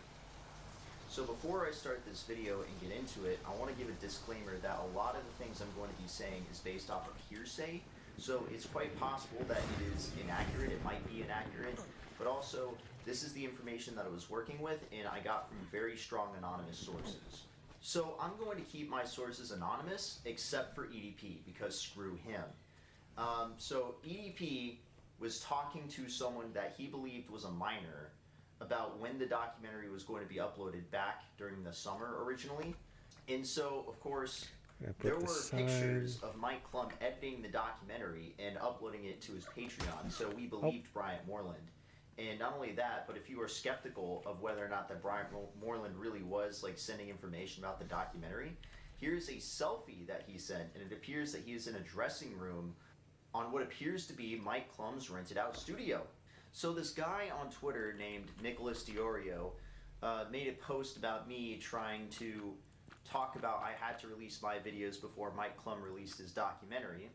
And I'll explain it right here, but the reason why I had to do so is because, just to put it blatantly, Mike Klum was trying to defend Chris Tyson. So this is all alleged, and it comes from some very strong anonymous sources. But Chris Tyson is allegedly in the Mike Klum documentary, and originally Mike Klum was trying to defend him. So Mike Klum was going to have me in the documentary as a perpetrator and Chris Tyson as the innocent victim, I'm assuming as a victim of transphobia. It's because Mike Klum found out that I was feeding information to Bryant Moreland to try to get out the story. And so he invited Chris Tyson on with the intention of painting him in a good light. And this is what I've been told. This is all alleged. Which, if this is true, like, why are you trying to defend him, Mike? Like, you should have already known about the Shadman stuff. And not only that, but he also postponed his documentary for like half a year. I'm assuming he then starts working. And, I feel bad using the whip. And told him to send it to Keemstar, and I'm assuming that he saw the videos because he did see the videos. I know he saw them, like he saw that I sent the videos. I'm assuming that he thought that if I was right and it was true, he was going to look really bad for defending Chris Tyson. But why were you trying to defend him if you already knew about the Shadman stuff? So I'm going to mention Keemstar. I think Keemstar talked about Chris Tyson being in the documentary when he replied to his tweet. And so he talks about talking to Chris Tyson in private about Shadman. And so where exactly were you when you were talking with Chris Tyson in private? Was it the EDP documentary with Mike Klum? I think so. I think that's what you were referring to. So Gideon, allegedly he is in the documentary as well. And this is all alleged, and this is very serious. But how do I put this exactly? Now, this is all alleged. Keep in mind, it's not proven. And this is very serious. But allegedly, it is alleged that Gideon committed a crime botching the EDP investigation for YouTube views. This is a very serious allegation because EDP could have been behind bars. And you might ask, well, what was the crime that botched the EDP investigation? Well, allegedly, Gideon had instructed Kayla Hoskins, who is a minor, to continue talking with EDP. Even though EDP was kind of allegedly like sending her porn and inappropriate messages. So allegedly, Gideon had instructed her to continue talking to Bryant Moreland, and I guess they talked about meeting up. I'm still not sure. But what happened was, when they had to go turn this into the police, allegedly, this raised several problems. Because a guy telling a minor to continue to talk to a predator that is talking sexually to them and sending them porn and other stuff, you know, apparently that's a crime. And it caused problems because allegedly, if the case had kept moving forward, Gideon would have been charged with committing a crime against a minor. And he didn't intend on it being this way, he just didn't know it was illegal. And this is what I've been told from some very strong anonymous sources. Again, I don't know how true this is just what I've been told, but apparently Gideon's manager was doing everything they could to get everything dismissed against Bryant Moreland so that Gideon wouldn't be charged with his mishap. If it is true, you could have had him behind bars, but instead decided to dress up as a cupcake. Why? For YouTube views? For clout? I mean, if this is all true, this is very terrible. And I know what you're thinking, wow, that's a pretty big thing to claim based off of hearsay. Well, it turns out that Gideon put it on video himself. I want to be more specific about the video footage. If Gideon was instructing her to continue talking to EDP, it did not happen on screen. But the video does show that she did not cut off contact and block him and was giving updates to Gideon, who was awaiting news. Within minutes of being caught in the act, EDP would rush out at his victim and say this. He's texting me right now still. What is he saying? He told me, fuck you, bitch. That's what he said. We got him. And I'm already here. I filed the report. So I'm not entirely sure, but it seems from the footage what I was told is correct. So, you know, this is all alleged, and we love this guy.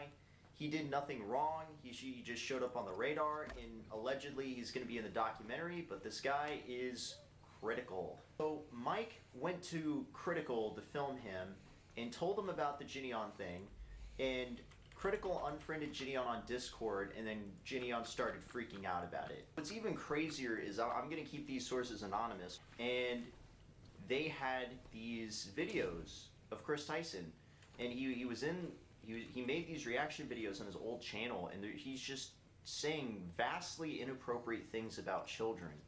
And I'm going to play them for you right here. So we just finished day one of practicing in the actual dance studio. How are you guys excited for the show? I'm excited. He was That talking girl to on the right minors. looks like one of those 13-year-olds who got really attractive out of nowhere, and then now she's just like the biggest bitch ever. But it's like, you're 13, so nobody gives a fuck. Like, I had like 40 of those at my old school, and they just thought they were the most popular shit ever. And it's like, you don't even have boobs yet. Nobody cares. What the? I guarantee you these kids will like sexually experiment with each other, whether it be at like a sleepover or Bible camp or something like that. But they're Ooh, that's not good. Like, I just think it's disgusting what he was saying here. I don't know why he was saying this. It's a very weird thing to say. And the thing about Peter him Pan talking syndrome. about like kids He having thinks he's still a kid. sexual experience, like it's all disgusting. I don't know why Chris Tyson was trying to talk about that. It was a very gross thing for him to say. I don't know why on earth he'd be saying these things about kids. It's disgusting. So also I want to talk about the Mr. Beast picture. And I just think it's crazy. During the investigation with Chris Tyson, I came across this picture of Mr. Beast.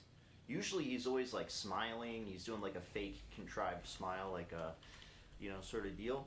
But in this one, he's actually frowning. And he's sitting on the couch, slumped over, watching Naruto. I know. Interesting, right? So this portion of the video is going to be voiced over, and I'm just going to talk about Mike Klum for a bit. I'm going to be talking about some of the lies that I expect is going to be put into the documentary. And one of the lies that Mike Klum is trying to spread, and is probably going to put in his documentary, is this weird accusation that I've photoshopped pictures and sent emails pretending to be one of his employees. I have already stated previously I had nothing to do with it. There were a group of people that did it, which I didn't even know did it until they later explained it to me. The group of people knew the documentary was happening, and they did not want the documentary to happen because they didn't want Mike Klum to give Bryant Moreland money and Mike to put him back into the spotlight. They seemed very convinced that Mike was going to and allegedly did pay him money and lied about not paying EDP money for the documentary. I'm not going to reveal who these people are because I believe these people are innocent. So the reason why Mike This is thinks such it a was big me is pain. because I had FaceTime audio What's called going them, on and with they told me about the situation, social and I media? said I'll do you a favor because they were helping me out with the Chris Tyson thing. I said send EDP my way and I'll try to convince him not to go. Mike Klum saw that they were referring EDP to me, and because of that, Mike is saying I'm the one responsible for photoshopping and sending emails claiming to be someone else, which is blatantly false. So these accusations against me are false. I did not coordinate or participate in photoshopping or sending emails in any way, shape, or form. I believe he told a Rolling Stones journalist this, and I was slandered on a live stream. During the phone call, which took place on my end at the time, when I was in a two-party consent state, it might have been recorded by them. EDP was eerily quiet on the phone for some reason. I took my experience with Bryant Moreland to try to convince him not to go. I made something up to scare him into not going to the EDP documentary. Mike Klum told the journalist that I was trying to protect EDP as an asset for clout, which is blatantly false. My intentions with Bryant Moreland has been the same since I first conjured up the idea at America Fest. My intention was, from the start, to capture Bryant Moreland. The plan was to get him close to find something incriminating on him and turn him in. Any time I had him call out other people was just me trying to get him riled up so he could keep covering the Chris Tyson information. I think Mike Klum is a huge hypocrite, and this was major projection on his part because I was told by an anonymous source that the whole purpose of him making these documentaries is so he can get them on Netflix. Which, if that is true, he's actually the one treating them like assets for clout. Also about Chris Chan. Chris Chan does what anyone asks him to, so it was going to be a way for me to get out the information. I wouldn't be surprised if Mike Klum tried to claim I was trying to blackmail him. This is bullshit. I just wanted to explain my side of the story because I did nothing wrong, and I wanted to protect the people that are innocently involved in that. I don't know if he's going to talk about this. I had to check. I thought he was going to do a dance ritual again. Sure it is, so I'll probably be fine. I don't know if he's going to bring up what I told him.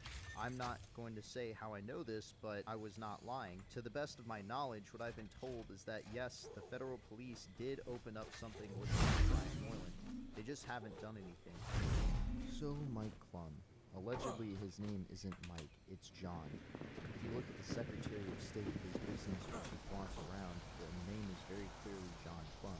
He also allegedly has a criminal past. This all happened over a decade ago. I am mentioning for historical purposes, but apparently he was charged with public intoxication and disorderly conduct. He might have been getting drunk, screaming at people in public and trying to pick fights with them. And also, allegedly, he at a different time was disobeying an officer's orders. It's not really that bad. There's a lot worse people who quite literally I've interacted with. And all this stuff that he allegedly did such a long time ago, I don't really think it's not really that important because he's probably grown and learned from his past actions. This is more hearsay. Supposedly he was a theater kid in college, and his dad helped him start his business, and he became a millionaire off of doing commercials. I've already mentioned this, but he was making these documentaries with the intention of getting them on Netflix. Well, that's about it for this video. I'm going to go ahead and wrap things up. If you want to see more content like mine, make sure to like, subscribe, and hit the notification bell. And don't forget, the link to BitJax's Twitter is in the description below. guys have a wonderful evening, and that's about it. See ya.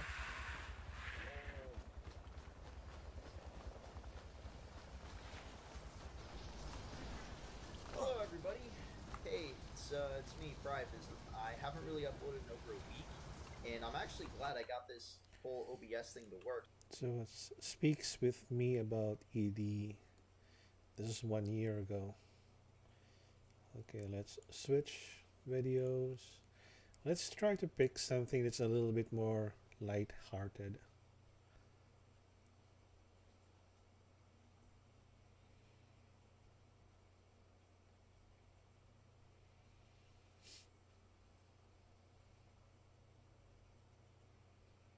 Not seeing a lot of stuff on my timeline, which is funny.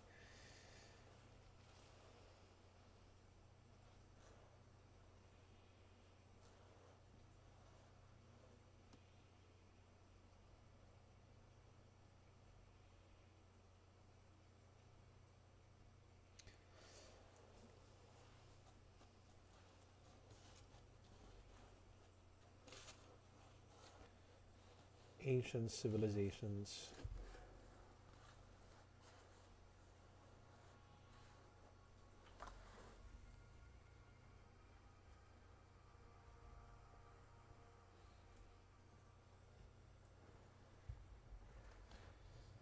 Six Filipinos versus one secret white guy. Yeah, let's take a look at this one. I'm Filipino. I'm Filipino. I'm Filipino. I'm Filipino. I'm Filipino. I'm Filipino. And I'm Canadian. He's Canadian. How long will he last though? We're gonna take a So I look. actually have a YouTube channel where I make content primarily in Tagalog. I do interviews with other foreigners who have an interest in the country. Ooh, Jay Harper. And I We're also gonna take do a look at this. reaction videos. So this where channel I is go out to Jubilee. restaurants If you like and their speak Tagalog videos, with you can go Filipinos. subscribe and normally and they're watch like really their videos. surprised that I can speak the language. So yeah, I'm really excited to be a part of this, and I hope I do well. Jay Hartman looks he has like he has Filipino yeah, blood. that's a good question. He would, if he was in the Philippines, he would look like a typical Cebuano. So if you've been in Cebu, he looks mixed. Jolene is a combination of my parents' name. My name is Sean Satari Don. That's unique. Yeah. Very unique. I don't know. From the mountains, maybe? So my name is Jana Luis de los Reyes Desanido. Oh, yeah. If we're talking about names. You win. My full name is John Mendoza Manalo. Yeah. Wow, Okay. Now this is getting hard. That is hard. Okay. I just Googled popular Filipino last names, and Manalo actually is a last name, but it's also a verb in Tagalog to mean to win. So I thought it'd be like a good omen. He went by John something Manalo, but he didn't have a second first name. My government name is Paula Marie Ambesteros Guerra. Ambesteros. Very Spanish. Marie Yeah. is very... Yeah, Marie. The other guy was right. Filipinos would have two names, a middle name and a last name. That's what I have. What if I am? Oh, you even said that like a politician. What province is your parents or you from? Well, my mom's from Malabon. My dad's from Culucan. So I was born in Quezon Kulukan. City. What do you mean Kulukan? And before I moved He's to gonna get America, voted I out. lived That's in Antipolo, Caloocan. Rizal. But then my dad is from Nueva Ecija, that province. This is And crazy. then They're trying to my give mom is from Filipino Bicol. American accents to their places in the Philippines. Yeah, so my mom's Kulukan. from Bicol. So Nabweb specifically. My dad's Ilocano. Wait, Nabwa? Yeah, Elicano. Oh. Jeez. Quezon City. If you're, this is so annoying to listen It's to. like not common for people in that province to immigrate to the U.S. Wherever his mom was from was a city over from where my mom's from. So I was like, oh, like, trust this guy. My mom is from Cavite province, and my dad is from Metro Manila. So I was actually born in Manila. So this guy Yeah. is trying. I was He raised got in the Canada, and then, like, Cavite. maybe, I don't know, 2 years ago, I moved to Cavite. California. Okay. Why'd you move? For work. Yeah. What do you do for work? I'm a graphic designer. Nice. Artistic, creative. It's not medical. If he said nurse, then he would have. Yeah, that was a conversation. It would for have made sure. him overly With my suspicious if he parents, said but nurse. I was a little bit worried that people would think the story was a bit too complicated, that I was born in the Philippines, moved to Canada, and then later moved to California, and I think that worked. Both of my parents are from Iloilo City. My dad Iloilo. got, like, Oh, transferred God. to the Netherlands, and It's that's where I was Iloilo. born. Oh, really? Yeah, he studied math. He got a PhD in math, and then he got a job offer from that and moved to the States. My mom is from Cebu and my dad's from Baguio. So the beach and the mountains, we got a little mix. My dad is from Pangasinan. My mom is from Bulacan, I think. I'm not too sure, but I was born and raised in the Philippines for, I would say, 10 years. And I moved here about, I would say, when I was 14. So you guys have all been to the Philippines? Yes. Yeah, I was there in December. Yeah. I'm the only one who hasn't been there. You've never been? Never been, but I'm fluent with the language. So when Mark said that he had never been to the Philippines, but he speaks Tagalog, I was like, okay, that's something that I can like kind of jump on right away, and it kind of makes him a little bit more suspicious for the other people. He would be, Jay Hartman would be like a My mom told me, Cebuano. "Pa, hindi ka na-aral ng Tagalog, pumunta ka sa Pinas." I'm like, I feel like somebody that was gonna come in here and just speak Tagalog, like, I was like, oh, they're probably the mole. I know there's a lot of kids that don't go to the Philippines. I feel like him being fluent in Tagalog, I was like, maybe you just like assimilated here. I feel like my parents wanted my ate and I to just assimilate so bad in America, you know? Yeah, same. Like, I mean, I moved here when I was 3, right? So that's why I have no accent. But like, I was born there, right? So in my head, I'm like, it's kind of embarrassing that I don't know Tagalog like fluently. I don't speak it at all. I only know 3 words. Salamat po. Thank you. Taba? Yeah. do you know? Now I get why they pronounce Filipino He said, like, the cities most wrong. basic ones. So I said, like some friend probably taught him something and then, you know, went along with it. So I was like, still, I think it's fake. I can speak it pretty well, but like I definitely have an accent. You know? I feel like that's a Phil-Am kid thing. Like we all, like our parents spoke in the heavy accent, but then they grew up, like we grew up here and then they're like, wait, you put that in the basura, you know? So. I struggle with the languages a lot because I grew up with like TFC playing in the house. And I would see a lot of like Filipino dramas, but then my parents also speak Olongo, a different dialect. So like I get mixed up on what Their English is so Olongo, what's Tagalog, conyotic. but like when I'm in the Philippines, Conyo. I know enough to like understand people, but I don't be speaking it fluently. So, You guys are all convincing liars. I know, I have no idea. Which one of you were just raised there? Does anyone have a family name? My grandma called me Achok. Achok. It means nothing, but it just sounds cute. So I went by Achok in my family. Growing up, my family always called me Jolo. Jolo. Yeah, from John. My family called me Kukang. I don't know why. Kukang? Like, I don't know why. I don't know what it means. Like, does anyone? So that's one more thing with Filipinos is we like nicknames. Maybe. They call me Maasim. Okay, so Because I'm a twin, so there's Maasim and Matamis because we're sweet and sour. One's very mean, one is very sweet. I felt if the mole was in our camps, they would be trying to speak Tagalog. I felt that he was just going hard on the good Tagalog to prove his case. There were definitely some people that were trying that I felt were trying a little bit too hard, and that's where my suspicions were coming up. My parents call me Potpot. There's also like Kaka, because my name's Bianca. My family calls me Kaka Chuen. is And for poo Filipinos, in you know, Spanish. They usually like double it. I like think. Jam. Yeah, kind of, you know, like the Filipino names. Nah, that's not Filipino. Yeah. She doubled it up, but I feel like when she was saying it, I felt like she was putting up an act. Like when she said her family nickname was John, I was like, okay, that's not believable. Wait, is there anyone in here that's like, they can't understand Tagalog? When there's a bit of English, I'm like, okay, I get context, but I'm lost. I'm so lost. Wait, you said your mom's from Nabua? Yes. So can you understand Bicolano? Yeah, my mom and like my stepdad speak that dialect. Oh, cool. But like, what is it? I can't discern between that and regular, so. I get that. I can't either.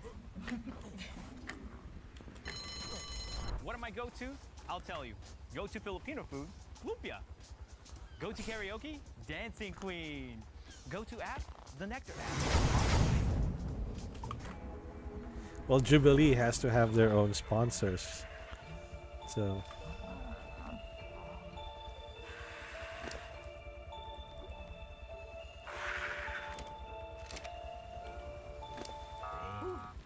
I think I kept throwing my Filipino like language out there, and I guess it was enough to like eliminate me it was a desperate move for me to like, hey, like I don't want to get eliminated. I'm telling you, I'm Filipino. This is me. Yeah, what's everyone's go-to karaoke song? Journey Open Arms is I sing it. So. Are you Tito? Hey man. Tito. He's speaking Tito songs. Songs in karaoke that older people would pick. Because like my dad, when I was living there with him, he would always bring out his karaoke stuff, and he would let me like sing. But then like I get really shy, so I stop because I know I don't have the voice for it. Me too. Yeah, I just sing my heart out when I'm I just alone. be So singing. yeah, same here. My parents love Frank Sinatra. Wow. Oh. Did they sing in the Philippines? Yeah. Oh, you know the lore behind that, right? No. About like that stuff? Yeah. Yeah, if you sing My Way at a karaoke bar, you're not good at it, you get shot. Yeah. I know it's more like people like singing the song because it's not that it's an easy song to sing, but it's an easy song to vibe with. Yup. No, not mine. Oh, yeah. Well, that's what's mine called. The karaoke system. When Paula asked what you call the karaoke machine, and I had no idea. I was like, I don't know. I've never owned one. I think it depends on like the brand. Oh. It's just magic. It's just Yeah, just magic. Why do I have that? I often get nightmares of what was supposed to be the best night of my karaoke career. My first Coliseum performance didn't go exactly as planned. This crowd was insane. After my 3-hour set, all I could hear was encore, encore. Unfortunately, the production crew didn't test out the sparklers during the sound check. So the next thing I know, I'm in the hospital with searing burns all over my arms and legs. Ooh. The real nightmare was trying to find a personal injury law firm that would help me win a case against the management. Thankfully, my vocal coach / mom referred me to Morgan & Morgan. Morgan & Morgan specializes in a wide range of personal injury cases and have won thousands of is cases. crazy. There's a reason why they're America's largest injury law firm. In the past couple of months, Morgan & Morgan has secured verdicts of $12 million in Florida and $26 million in Philly. That's up to 40 times the highest insurance offered. The best part was, I didn't even have to reschedule my tour since everything was done online and over the phone. And don't worry, it's all free unless you win your case. If you've also been a victim of a personal injury or any other serious accident, you can visit www.forthepeople.com/Google, found in the description to start your free claim today. Or you can scan the QR code on your screen from your phone's camera. Thanks to Morgan & Morgan for sponsoring this portion of this episode. What's like a thing that you thought everyone did in the world, but it was actually just like a Filipino thing? Oh my gosh, the spoon. The spoon, The right? spoon, The dude. spoon. I remembered it wasn't until like I want to say high school. I thought at first I thought it was like, oh, it's an Asian thing, you know. And then like I saw like my other Asian friends like only use a fork, and I'm like, I was like, how are you it's doing only that? a spoon. I don't know what the spoon is. Oh. I'm dumb. The way they framed it, I thought it was like a superstition with the spoon. Looking at it now, I'm like, oh yeah, no, they're talking about how we eat food with a spoon and fork at the same time, like dual wielding it. I thought anybody that you saw at a family party, you just called your cousin. I mean, that's what you do. And I thought that was a common thing. Oh, God. But then they're like, how are they related to you? I'm like, No, it's my aunt's friend. okay, he's a family friend. Whatever. I thought that everybody measured the water when they were making rice with their fingers. Yeah, I thought that was just like a normal thing. Wait, who said that? John. John. Okay, yeah, that's a good one. I was worried that I was going to accidentally say the wrong name or forget my own name, and so when someone said it, I wouldn't be able to know like that they were trying to talk to me. I chose John because it's a really typical Filipino name. Like I know like probably like 5 or 6 Filipinos. That's so true. All my white friends think it's weird that I use The Vic. gospel So, yeah, would I don't think gospel about it. names would be typical names in the Philippines. Yeah, it is. Matthew, Mark, Luke, John. Oh my god. It immediately reminds me of being at home sick, and my dad's like, you gotta put Vicks on. And he would immediately just take this right here, put a little bit on my nose right here, and then like through here, and then maybe just like massage my back and shoulders with this. And there's also a superstition with Vicks that if you put this on the soles of your feet and then you wear socks, that you will stop coughing. Is there any like Filipino superstitions that y'all know about?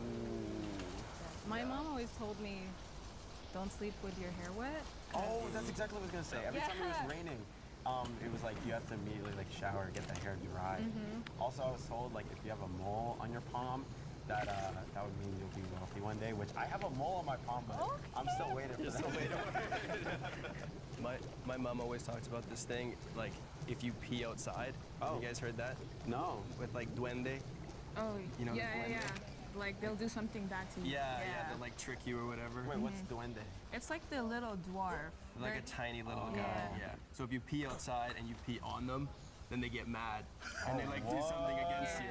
So you're supposed to say know, right? you're supposed to say tabi tabi po, which is like like move out of the way or whatever. Is there anybody that's like suspicious with anybody? I'd say yes. I I am too, yeah. Who's right next to me to my left? Jana. Jana. Yes. A lot of things you said were kind of just generalized things. Okay. Tell us a little bit about you. What do you do? About me, okay. Yeah. I can tell you right now. Okay. Let's see. I am a caregiver. I work at a nursing home. That's very Filipino. That's like the most Filipino. Do you want me to prove more stuff to you? Because I can go on. Okay, yeah. I was just curious. I want to learn a little bit more. Okay, gotcha. Yeah. I'm pursuing nursing after college. Okay, I yeah, that's the most graduate next Filipino week, thing so. I've Yeah. Congratulations. Thank you. Okay, So I lied. that doesn't sound convincing enough to you? I don't know.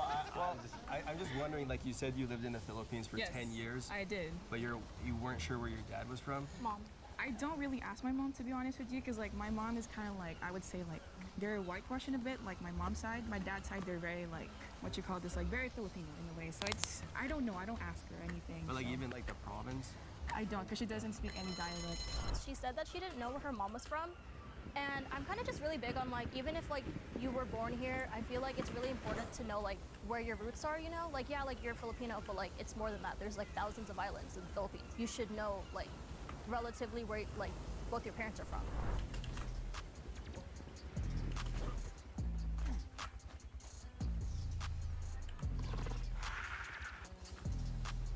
Is he gonna survive? Oh, she got Very eliminated. targeted because they're just like, oh yeah, she's the fake one because she's just answering like generalized questions. So I'm like, Well, she okay, is, she well, did. Ask me more like in-depth questions. That way I can like give. And then you she more became in-depth defensive. answers, That's but the that didn't problem. Really like come up. So I said that's fine. This is like a social Among Us game. Like continue playing the game, please raise your hand. What's like a toxic trait or trauma, for lack of better words, that a like your Filipino family or Filipino extended culture has? Okay, so my biggest annoyance is that they veil generosity to manipulate people. Yeah, utang na loob. We call that utang na loob, I see that and I'm and like, it I is just don't wanna be that type annoying. of It's Filipino, you know? it's sincerely There's a lot of annoying. like judgment as well. Yeah. Especially on like physical appearance. Yes, I was Yeah. gonna say That is Really so hard to deal true. with sometimes. My parents are really open and telling me when I gained weight or lost Yeah. weight. Oh yeah. All the time, man. Even like family friends will be so direct. It's like, oh, tumaba ka na. Yeah. What? Like, Obviously, like standards of beauty is very subjective, Right. but I just don't respect the colorism in the Philippines. sure. Just Yeah. because my mom was really big on like, oh, you're getting too dark. Like it's like 100 degrees outside because we live in I SoCal, gotta and fix she's like, my we should wear a animes long for a sleeve. bit. Like, no, I'm not gonna wear a long sleeve in 100-degree weather.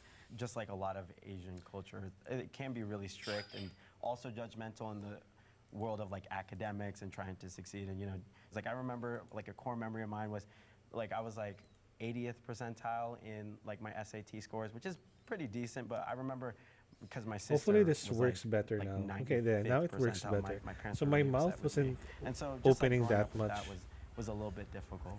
Just out of curiosity, how tall is everybody here? I'm pretty short, but I'm tall for a Filipino, kind No, of. I'm mega tall, so like I'm 6'3". Oh, never mind. I'm My not tall for cousin's a Filipino. 6'3". I'm 5'2". Dang. Okay, maybe I'm short. I lied. I'm 5'6". That's Tall not for a very Filipino is I'm kinda tall for a 5'9", Filipino. 5'8". Like I'm probably the tallest friend in like all my friend groups, but I'm 5'5". 5'5"? Yeah. That's cool. That's my mom's height. I'm just like comparing everybody to my parents and my family. yeah, like I'm super tall back home in the Philippines, but then here I'm like just average. We didn't say what our favorite Filipino food was, Oh. which is Oh yeah. Mine is sisig for sure. Yum. I love sisig. yum. Yeah, Jay Hartman would fit in Cebu quite Yum. well. Yeah. Yeah. It's almost like ours cubana, right? Yeah. I love mongo. Mongo. Yeah, that's good. That's the best. It's my comfort food. I mean, there's the classics like halo halo, obviously. That one's There was one other one that, I used to ask my mom to make this all the time, but pancit molo when I was growing up was always one of my favorites. Mine's gonna go on. Specifically cooked by my stepdad. I'm very. Wait, is that the one with like the pork blood? Yeah, pork blood. Yeah. Like, he cooks it like perfect. Like every other place I go to, it's like super good. That's crazy because I don't know anyone that cooks dinuguan. Like it's always store bought or like from the restaurant. You gotta cook it in a huge batch. You can't like do a small batch. I lied. I've never had it in my life. My stepdad cooks it phenomenally. I don't eat that. It's candied pork blood. I'm gonna eat it at home. Eventually. Do you guys know bulalo? Yeah. Yeah, I ate that a lot growing up because my mom is from Cavite, right? What is the soup, right? It's a soup. It's like a beef broth soup. I'm sure I've had it before. I just don't know the It's name. got like So string good. beans and corn in Cabbage. it. Yeah. Ooh, it's wrong now. So I just got back from a trip to the Philippines. I was there for 3 weeks. So I'd never been to the Philippines at all before that. It was my very first trip. And so one of the places that I went to was Cavite. And then when I was there, I tried their local dish, which is called bulalo. Anybody have like their parents make like Filipino spaghetti? Yes. My mom makes Ooh, every I time miss go back to where Filipino I'm from, that's, like, spaghetti. for sure, the first thing you tell her to make. The bright red hot dogs. Yeah. Classic. Those are not normal hot dogs. They're good though.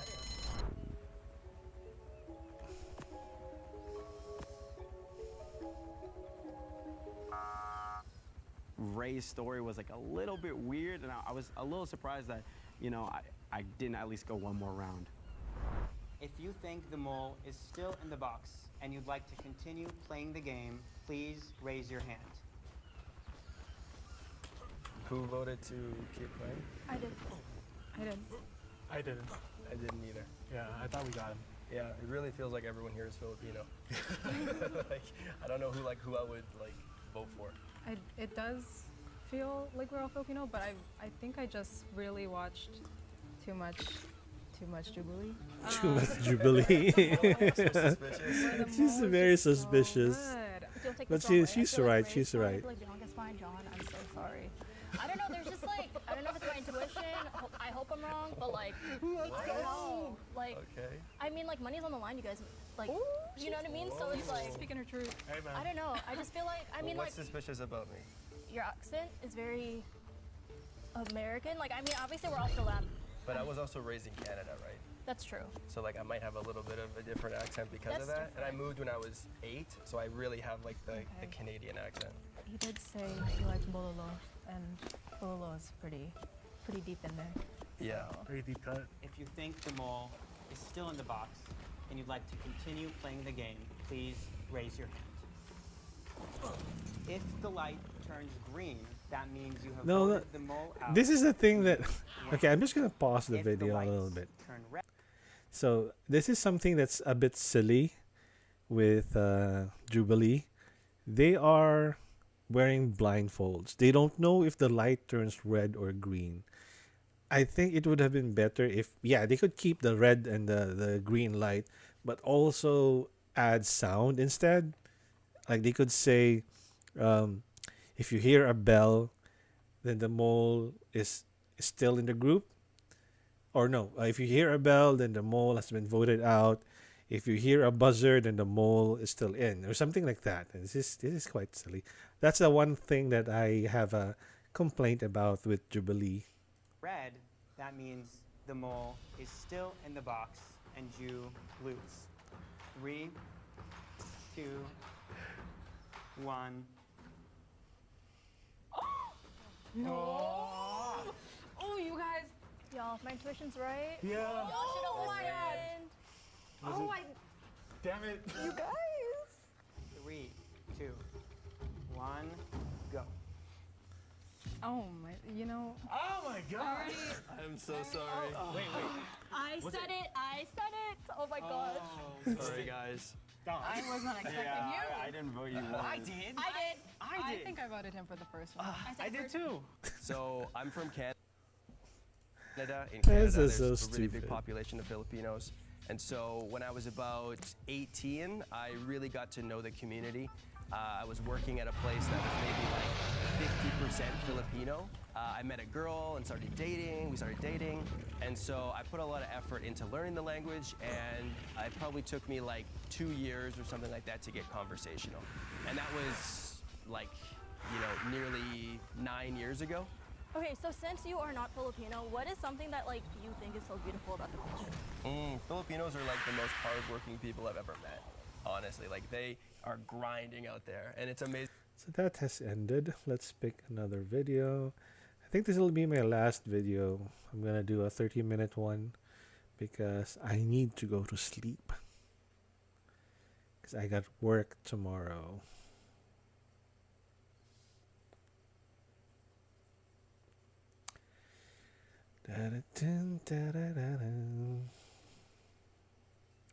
My timeline is kind of like full of Rafi Tulfo videos. I like watching Rafi Tulfo videos. But these are old ones ever since he got voted as a senator.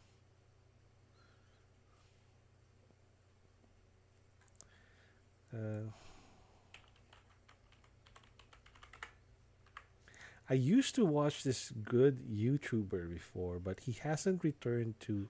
What's been happening? He hasn't returned to. Oh, I think he returned, but he's not posting regularly anymore, and he's cute.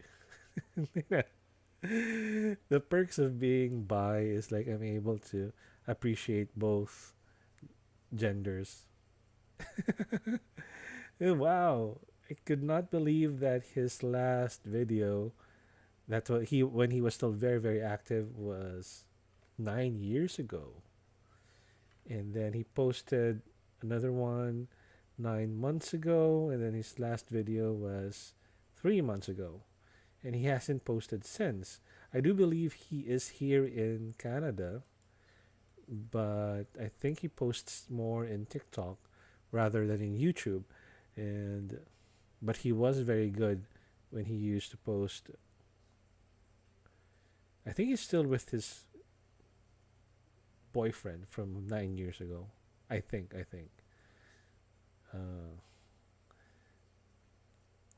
So I'm just gonna pick.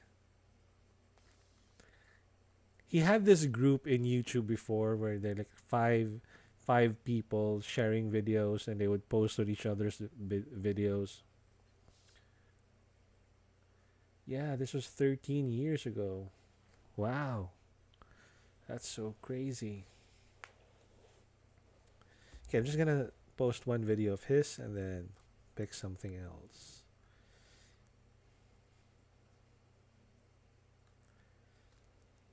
Which one did I like before? Get burgled whilst at home. Dancing jukebox.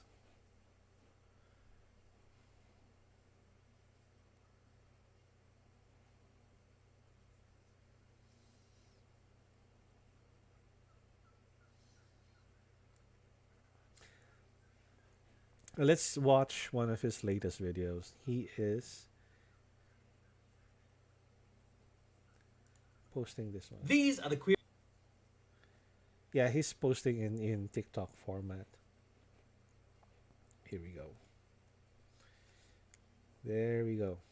Books, our favorite book nerd Isaac is holding throughout Heartstopper Season 3 and some other sightings. In Episode 1, we see him holding Genderqueer, a graphic novel memoir following Micah Babe's journey into understanding gender identity. In Episode 3, a shout out to Nick for having Peter Ackroyd's Queer City on his bedside table. This is a non-fiction look at London and its history and experiences of its gay population.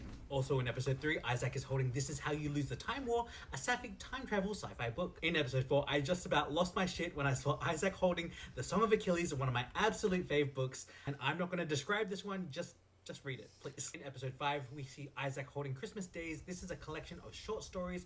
I'm not sure which ones are queer, but about 16 people labeled it as queer on Goodreads. Later on in this episode, he's holding Piranesi, which I haven't read, I lost but my going by fire what people have said wyverns. online, I'm it's so not blatantly sad. queer, and the representation isn't great. Proceed with caution. I have heard that this book is worth reading. Okay, this is another non-Isaac reference, and kudos to Charlie for having book posters up in his bedroom. We have The Bride's Head Revisited, which is said to be one of the books that inspired the movie Saltburn, and The Iliad by Homer, which again is speculating queerness but isn't blatant. In episode 7, we have Isaac with the book The Ethical I Am Not Saying That Last word. This one is a non-fiction guide to polyamory and open relationships. In episode 8, Hopelessly Aromantic is a non-fiction book discussing aromanticism. And the last queer book we see Isaac holding is I'll Give You the Sun, which is about two inseparable twins, and years later they are barely talking. Let me know if you've read any of these queer books you've seen in Heartstopper Season 3, or if any have landed on your TBR. So I'm gonna remove my... I think that's If you're looking for a book suggestion, look that's pretty much it. no further because you'll probably find one from one of my packages. Recently just got back from vacation, and this was waiting for me like Christmas. So Johnny Pixels, he is, I believe he is part Filipino, but he lived in Australia for quite a long time. I hope I'm right. I think he is. And then he moved to Toronto to be with his boyfriend, I think. Yeah. I forgot his whole story. I used to watch him 13 years ago.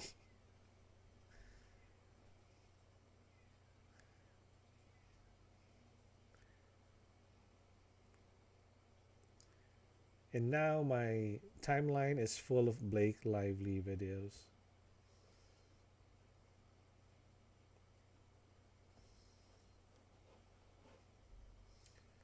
What is this? Sending an attractive lookalike?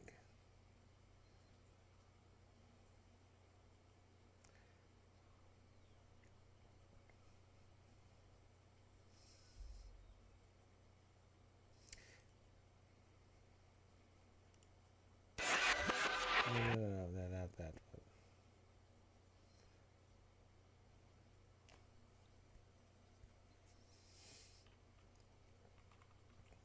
Okay, we're gonna watch this guy. I think he... Nope, not that one.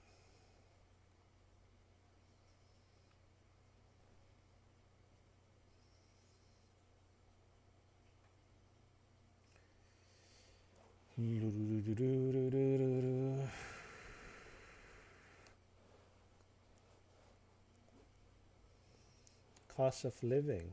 Okay. This is from the point of view of a Korean. Rent here. Let's see if she got it right. It's crazy. Angmal. Housing. Masarap. 20-20. Do I have to turn on the subtitles? Why is it so mura? You got the same. Hello. Masarap. Thank you. Bakit so expensive? Yeah. Before people say stuff like it got expensive because of the current leaders. I'm new in Manila. Oh, she has subtitles. In the Philippines, and so many people have asked me about cost of living in the Philippines, and honestly, I have no idea. So I'm going to film how much I spend. Cost of living in the Philippines, if you are in a city like Manila, it's going to be expensive. So far, the gym spot is. Someone told me that their sisig is nice as well. Hello po. Meron po sisig. Wala. Second project. Okay po. Isang pares. Magkano po? 140. 140. Salamat po. I'm going to have sisig, but well, it's okay too. 140 pesos. Cheaper than $3. Even with drinks, you know. I'm gonna get calamansi. Pwedeng calamansi. So I have to remove all tech suit or else the power will get reset. Something's getting attacked. Okay, we're just gonna that there. Mix it with egg.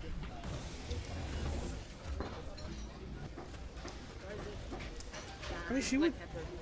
This YouTuber would look like a Filipina if she didn't talk. There's no chair. That's the one thing. Where it's going. I guess here's my goal. And this forest has a lot of leaves. Okay, we're gonna move to. Oh my What god, is it's going cold. on? I'm so full. Eating mamaya. I'm so sure that I'm going to eat dinner. That's it. Bye. Thank you po. So I'm gonna film every single things that I'm gonna buy. So far, I spent 140 pesos. I'm going back to the office. So I don't think I'm gonna spend. So 140 pesos is actually expensive because the minimum wage for Manila is 600 per day. Lumpia? Which one do you like? Lumpia is better? Isa lumpia po. Tsaka isang kanin po. Magkano po? 65. Oh, mura. Salamat po. Have a good night. Makanang gabi po. So 65 pesos for rice and lumpia dinner. Wow, that's so crazy. So 5 years ago, when I was still in the Philippines, rice and lumpia as a meal would be somewhere along 25 pesos.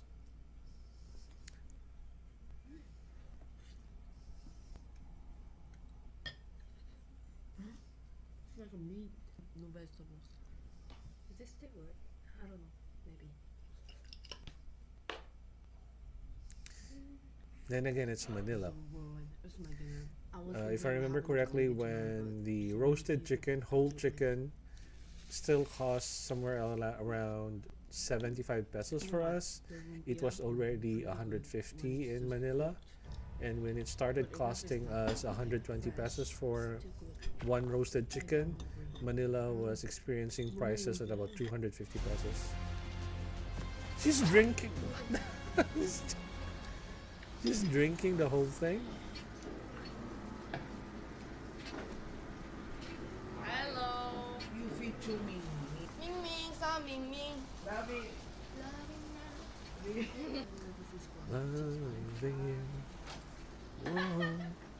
I've been using Grammarly for 3 years. I can't imagine my work life without it. Grammarly is an AI writing partner, and unlike other AI tools, Hello. Say hello. He's Ming a really Ming. nice guy. He catches all the EPs here. Tuesday lunch. What should I eat? Yes, po. Thank you po. 89 pesos for lunch. I missed. Is that Jollibee? No, it's not. It's I really love 7-Eleven. Uncle John's chicken. I said they have less salt.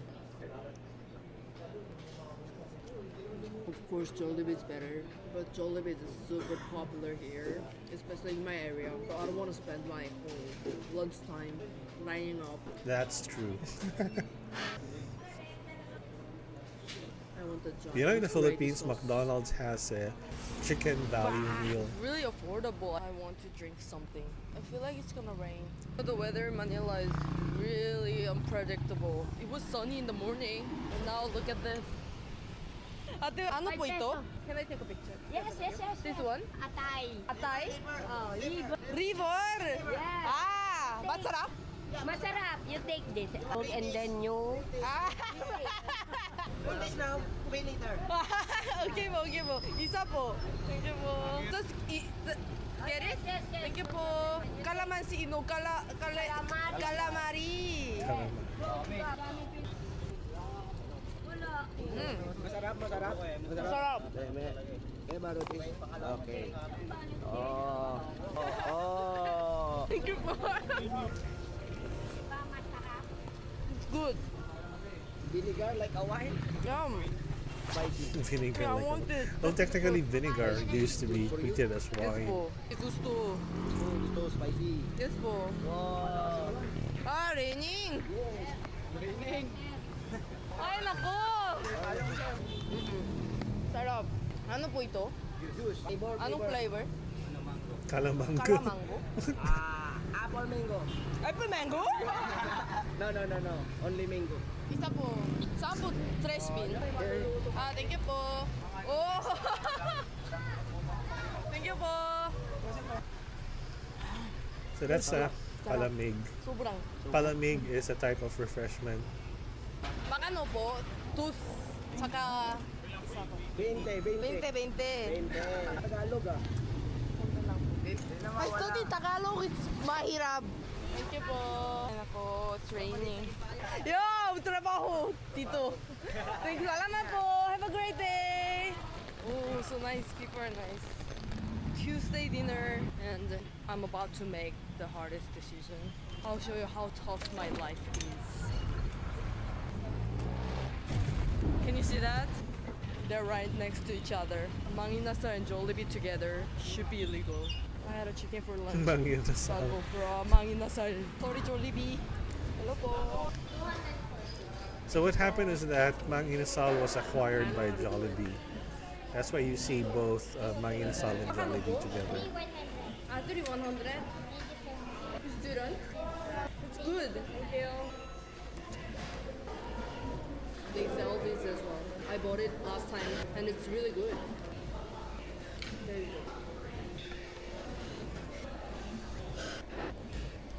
Chili is so good. Where This is my extreme sinigang. pre-base? The skin. What happened to my pre-base? Disappeared. So good. And this part is also nice.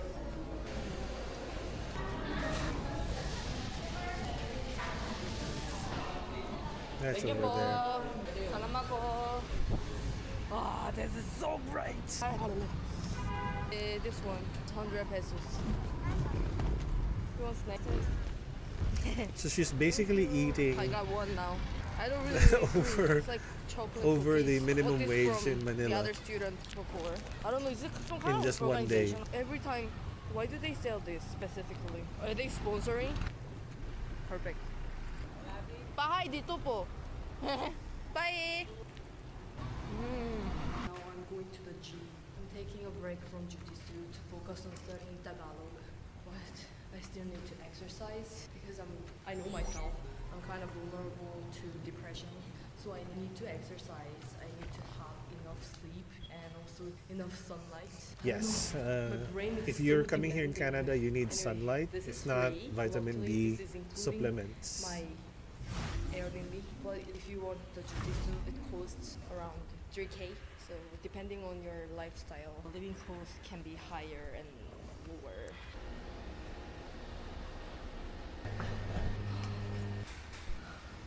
Where is my Rhino Gata? I'm going to Pure Gold. It feels so good. I'm not a therapist or anything, but like, I think it's really helpful. 11 peso. It took me 20 or 30 minutes to buy this water. Interesting thing in the Philippines is even if you have to wait for like 30 minutes an hour for some like services, nobody's complaining. Seriously. Maybe I was lucky that I didn't see those kind of situations. I've been here for almost 5 months, but I've never seen anybody being mean to staff. Yeah, I love it. Maybe I was lucky. Like in Korea, I experienced that almost every week. But here, never happened. And this is Wednesday night, KTV.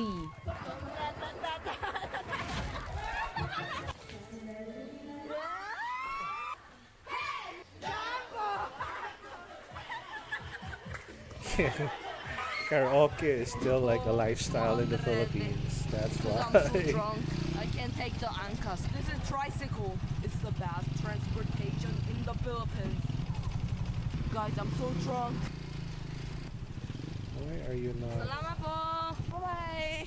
It's so convenient. A lot cheaper than Korea. Korean taxi is going crazy. Lunch was free because of my company and my dinner.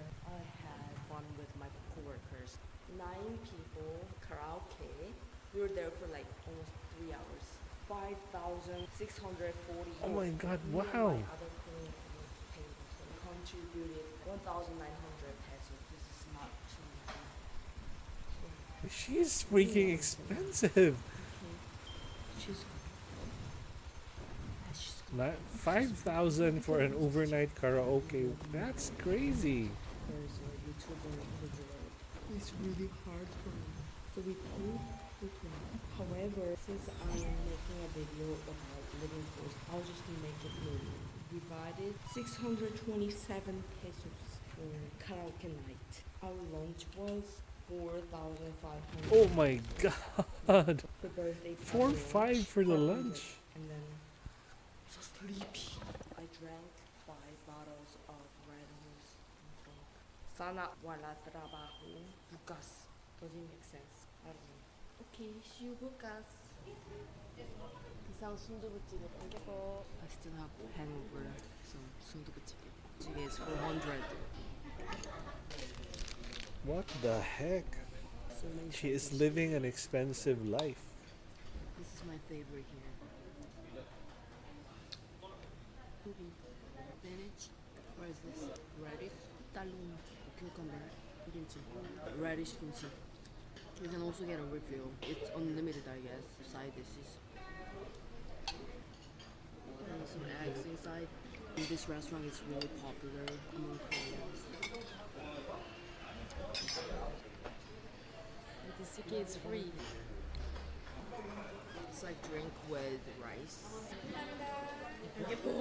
That's literally a Korean restaurant. I thought my mom was there. It's really like a Korean homemade food. Because even my coworkers, Korean coworkers, always go there. I want to eat something healthy for dinner, and I'll also show you how much groceries cost. Philippine mango is the best, you know. 350. I wonder who our homeroom teacher is. Spots against the blackboard over there. Like maybe we can lean against the ledge, or there's some spots on the floor here. I guess we have to stand. Oh, there's more.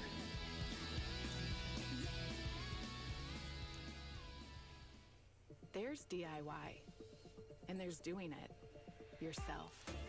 Do I get punished in Twitch if my videos show Like those fruit are 137. show YouTube ads? 102 pesos. So cheap. The fruit in Korea is so expensive. Those are noodles, like 22 pesos or something. Recently I posted a watch bar video. This lava cake is the best. They have chocolate and ube. Of course ube. It's 82 pesos. The snacks are also sobrang mura. These are only 30 pesos. 22. So many different kinds of snacks. More. And I also wanna have ice cream with bread that Kuya sells on the street. I want the 450 pesos. So expensive. Why is the Rhino so slow? Meron po 30 ice cream. I don't know if it's 30, but the only dito lang po. Dito lang. Thank you po. Ooh. I think I found it. Isn't it? 99 pesos. Where do I get the pandesal? 169. Mahal. Let's find something cheaper. Excuse po, nasaan po ang pandesal? 7. Thank you po. Ooh. 25 pesos. And I just remember that the bread is not pandesal, it's monai. I don't know what's the difference. 54 pesos. So a lot. And waiting time. But I'm so hungry. I really want sisig, but I'm not sure if they have one. Sisig with mayonnaise. That's with mayonnaise? Isa po. Saka kanin po. Oh, what's that? Sinigang baboy? Thank you po. 175. Salamat po. My dinner, and I got chili. I miss this sisig. Sisig is so good. Sinigang. Oh, it's a bit salty. I need more chili. Ang ganda. One of my favorite food in the Philippines. One of the best sisig. Sizzling sisig with raw egg. You might die. It's a lot. I know where to eat in Robinson now. Kamay kainan? This one is really interesting because it has ginger. Sinigang. Bye. Masarap ang sinigang. Sisig. Sisig masarap. Sinigang, a little salty but it's good. Sama ko sa vlog.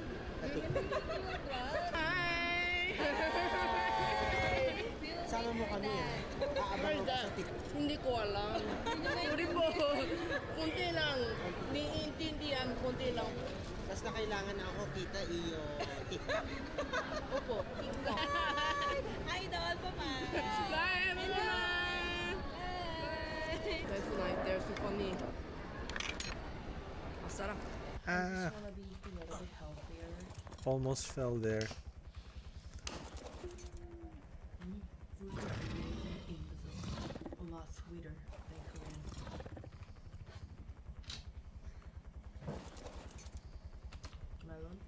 I fell. My least favorite. It tastes like Oops. radish. Hmm? For tomorrow, I'm so full. Maybe ice cream is fine. I hope it's similar to dirty ice cream. The same.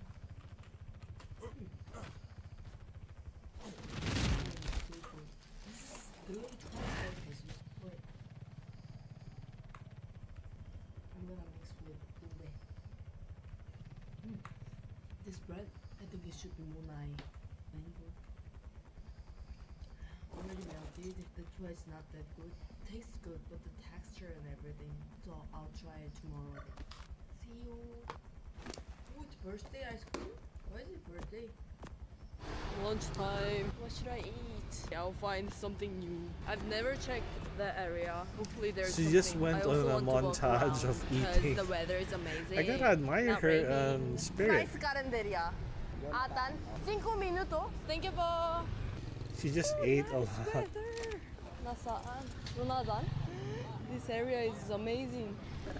Paradise. Excuse me. Nasaan Junadan carinderia? Jonathan, Yeah.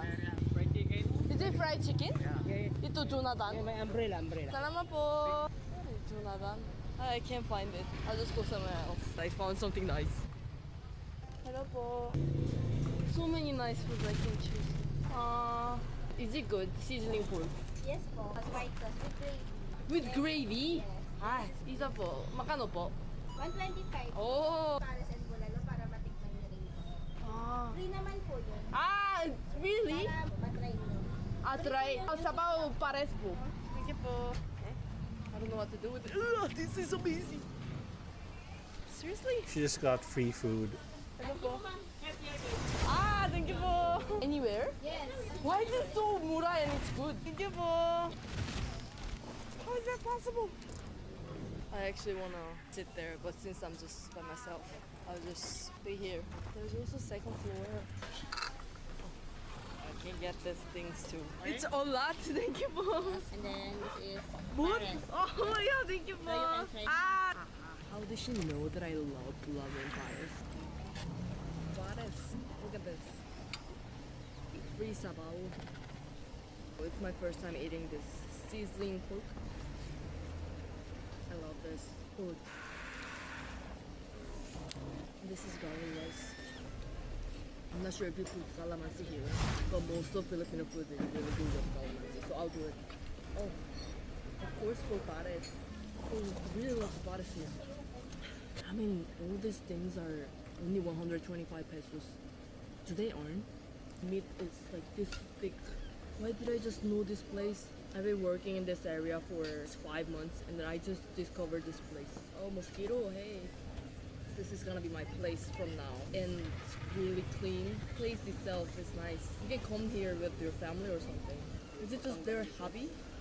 It's just like Mahogany Market, Bulalo in Tagaytay. I'm the same. No idea what it is, but it's good. Especially with chili.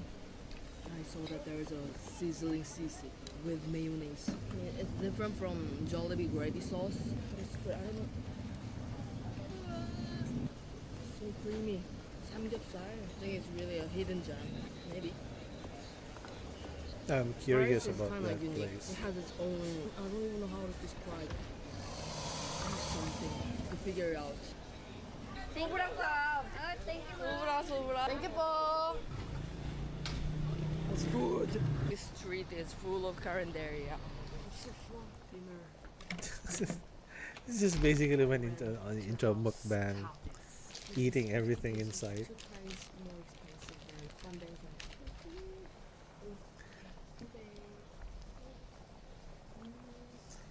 Pandesal is Spanish pan de suel, because you cook it in the floor of the what you call pugon, which is a stone oven. So you put the bread, the dough on the floor of the oven and then close it. Monai is a version of pandesal where it's a much more thicker We're in Pandesal is a bit more fluffy and crispier. Monai is a bit more dense. Hello. You want some bread? No, no, no. Ah, that tastes so weird. And the Robinson, right? Yeah. Yeah. Last time I had it, it was okay. Pero this one, No. sour or something. Sometimes that. Was sobrang sarap. Now, No. Stay also in that. Chicharon like that. that's so cool. Europe is nice. Is it? Beautiful. Someday, I'm It happy is with so the cute. Philippines. That's why I come back to the Philippines. Yeah, especially like you have a lot of islands. Visiting all the islands will take 100 years. I want to visit every single island in the Philippines. So you are enjoying yourself. Of course, that's why I'm here. You are Filipino naman. Sigurado. By the way, I bought a lot, but I don't think I can finish this, so you can just have mine whenever you want. Laundry day. Hello. And she's eating again, having a snack or something. Already, Wow. thank you. SPO. It's okay, it's okay. Oh, di ba? Okay lang SPO. yun sa kanya, It's naiintindihan. cuter, so I love that. Thank you. Bukas. See you tomorrow. Thank you po. So what's 280 pesos? I think it's a bit mahal. I'm living in a dormitory and I don't have laundry machine. So I have to do this. I just do it like once or twice a week. I feel like the total amount I spend on laundry will end up being more than all my clothes eventually. Or is it already? I don't know. This was my Friday and I call it a day. I'm so tired. I have so many things to do and I'm so lazy to go to the gym so that I can wake up. Oh, nobody's here today. I'm done and I'm getting my laundry. The work will be remembered as one of the greatest moments of this planet.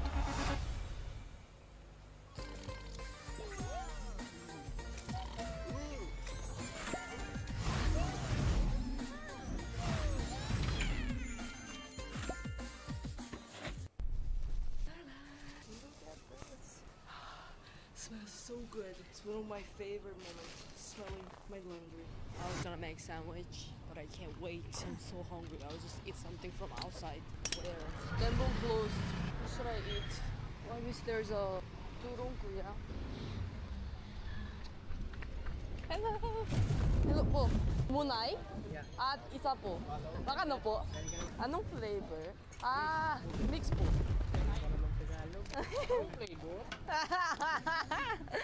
I practiced, study mahirap Tagalog. I forgot makano po. 30. You always here? Araw-araw dito. Ah. Araw-araw. Same. Brother. My friend. Ah. My Do you friend. live here?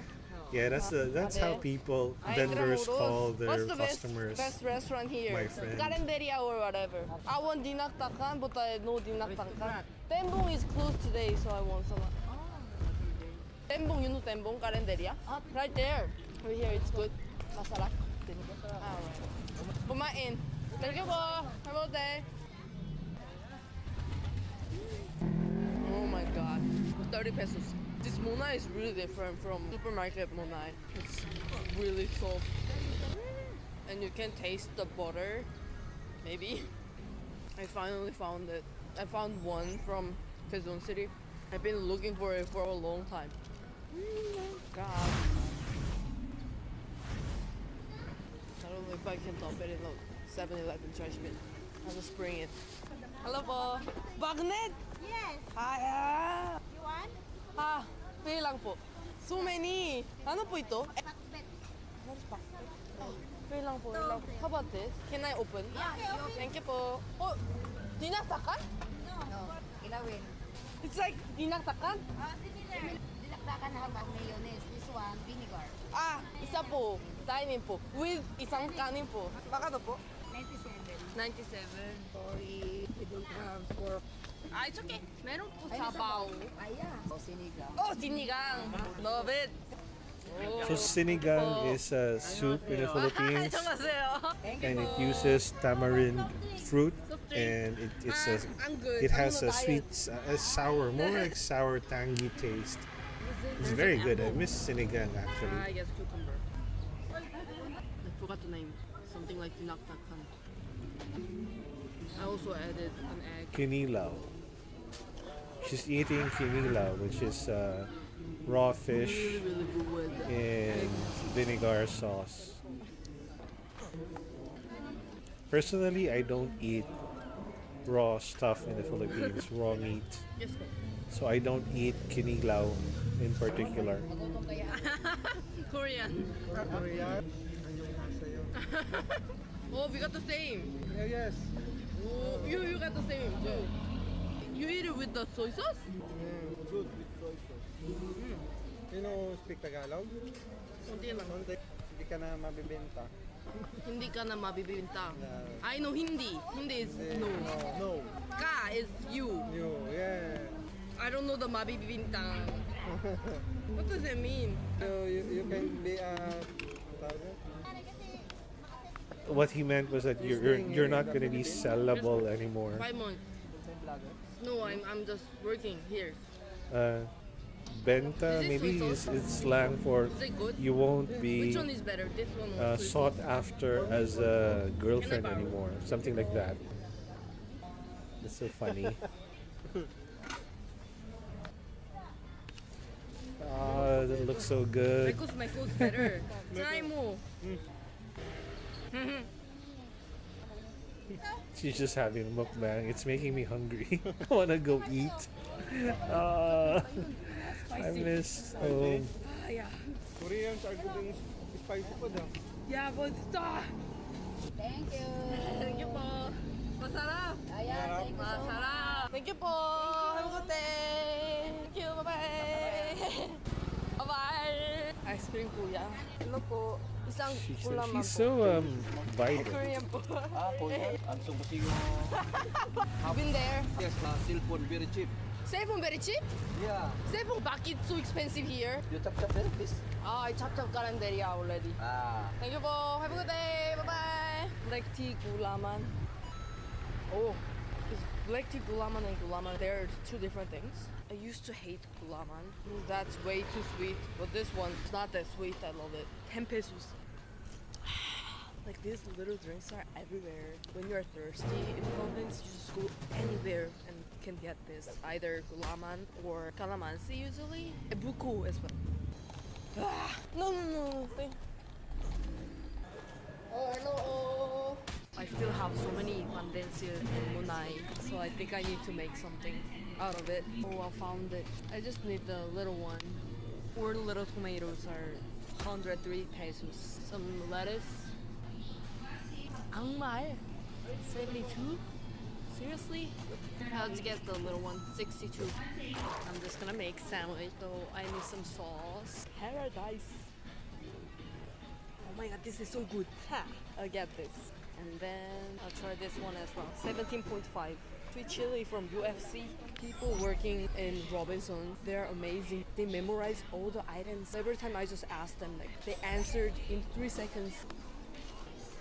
252.85. Chooks to go. Do you still have some? Oh, chooks to go. Wow, 345 for chooks to go. I need something. Not so bad. Like 10 years ago, it was 200. Magkano po? 18. Thank you po. It's hard to make sandwich out of wings.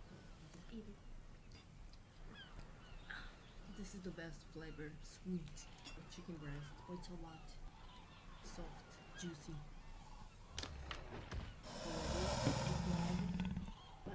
God, I gotta make my own chooks to go. Mayonnaise. Babies. Ha, I look like a witch right now. This is actually the reason why I bought all of this. To finish this monai. Monai. I'll do mayonnaise first. Gotcha.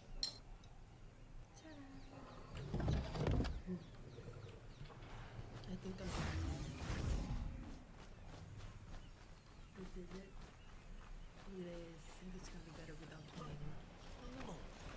This is so good. Do you guys know the best combination? Chili,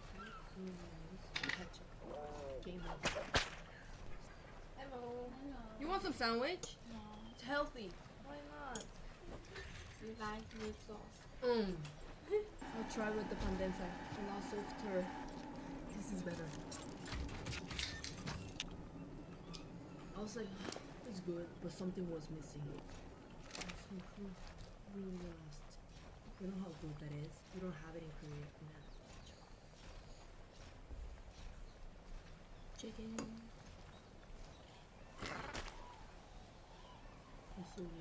Wow, she's just eating it with so much gusto. It makes me jealous looking at it. Chicken salad. No, I don't like overeating, but I think I did. I don't know what happened. I like Chronicles. They have everything. Almost everything. I just woke up. I wasn't able to wash my hair, so just cap. Please bear with me. I'm so hungry, so I'll find some carinderia. Good Lord, she has a very, very good appetite. My favorite carinderia is closed today. Just look for the other one. Hello po. Oh, they have chicken. Pero ano po ito? Dinakdakan. Oh, isang dinakdakan, tsaka lumpia po. Can I take a video? Is it okay? Thank you po. Sinigang. Oh, yeah. Thank you. I'm finally eating. Dinakdakan. And my favorite sinigang. It's super creamy. Lumpia. It's crispy. Kuya, can I borrow ketchup? Thank you po. Thank you po. The soup with ketchup kind of hard to find in Manila. Oh, sarap. Hello. It's probably fish sinigang. Really flavorful. You never sit here? How's the taste? It's good or not? Sarap. Sarap. Good. Sabao. No sabao. Yummy? Anong pangalan mo? Honey? Hana. Kamatis. Ow. Hard. You don't like that? Bakit? 3/4. That's good. Ano po? 23 man. Salamat po. Have a good day. Bye. It's a little bit sweeter than what I had before, and I'm so full. I'll buy some snack so that I can eat it later. Ano po? Isa po. 20. Thank you po. Have a good day. Karaoke. It's 20 pesos. Marienda. I'll eat it later. It's beautiful, huh? Let's just have one. So good. Oh, so good. It's soft but crispy outside.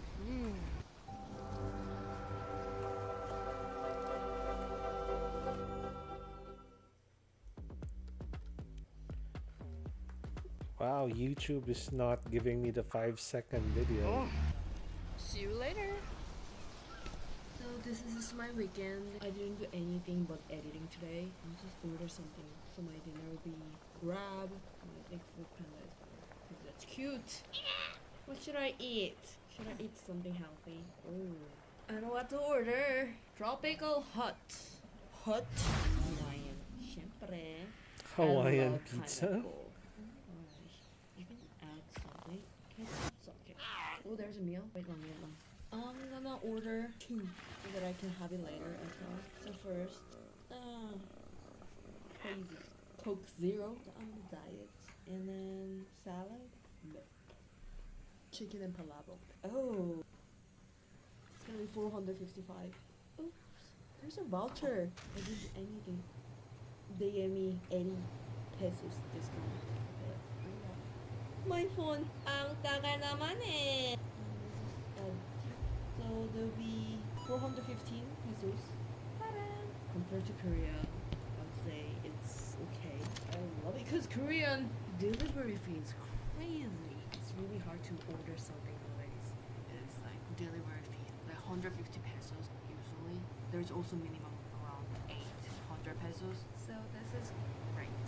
Kuya is almost there. And I want rice just in case because I ordered chicken. Hello po. Isang rice. 15 pesos for the rice. Yeah.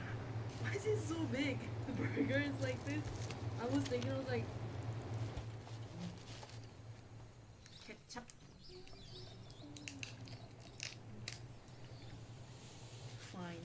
Oh, interesting. 100% pure beef. Talaga. Looks expensive. Mayo. My first time eating tropical hot.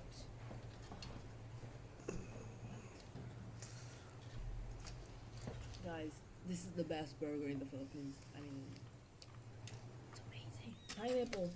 Here. I love it. I think it's better than Yum Burger. Just patty. My mayonnaise here, my favorite. Ketchup. Is it not ketchup? No. I mean, I was gonna eat it later. I'm gonna try it. So excited, so excited. Oops. I got the wing part. Gravy sauce. Not bad. Better. Jollibee is better. Just a bit. Because I'm on a diet. Just a bit, because she's on a diet. Fried part is really She's done nothing but eat and eat. And it's fine, she's enjoying her bad. life. I feel like it's better to eat palabok right now as well when it's fresh. So I'll just eat this as well. Alright, my first palabok from Tropical Hut. I love palabok. Look at this. It's good. I prefer Jollibee or Manila fried palabok. It's kind of like too strong. Salty chicken skin. I didn't know that palabok is good with chicken skin. You should try it too. Wait, I will eat it later. Done. I'm finished, my baby. My favorite thing from this burger. It's really spicy. White sauce here. This is the best way to eat burger. How beautiful it is. It's so good. This burger is so good. You know what I'm really obsessed with nowadays? Pranking myself. You know that? After seeing that guy, I can't stop. Pranking myself. Pranking myself. Ketchup with fries. 9 out of 10. Those restaurant is 10 out of 10. It's in QCIS. You might die because that's so good. I love their fries as well. Oh, rather so sad. It was good. That's from last night. I mean, it doesn't look good because I didn't want to use more than 2 plates. Why do leftovers are better all the time? This is amazing. A lot of good things. Honestly, it was a bit salty for me. That's carbs and carbs and carbs. Palabok is technically made with rice vermicelli, and then she's eating it with rice. But then again, that's what we Filipinos do. We actually eat our pasta, spaghettis with rice. I almost cried. I mean, it's not as good as the Jollibee one. Since it's the last clip, I'm just gonna calculate. How much did I spend? Future me. In the future, we calculate while editing the vlog. Hi guys, this is future me. Gago. She's so makulit.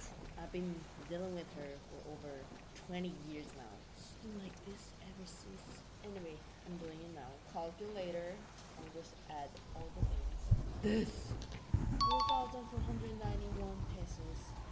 Happy. Okay, I'm done with my job. Bye.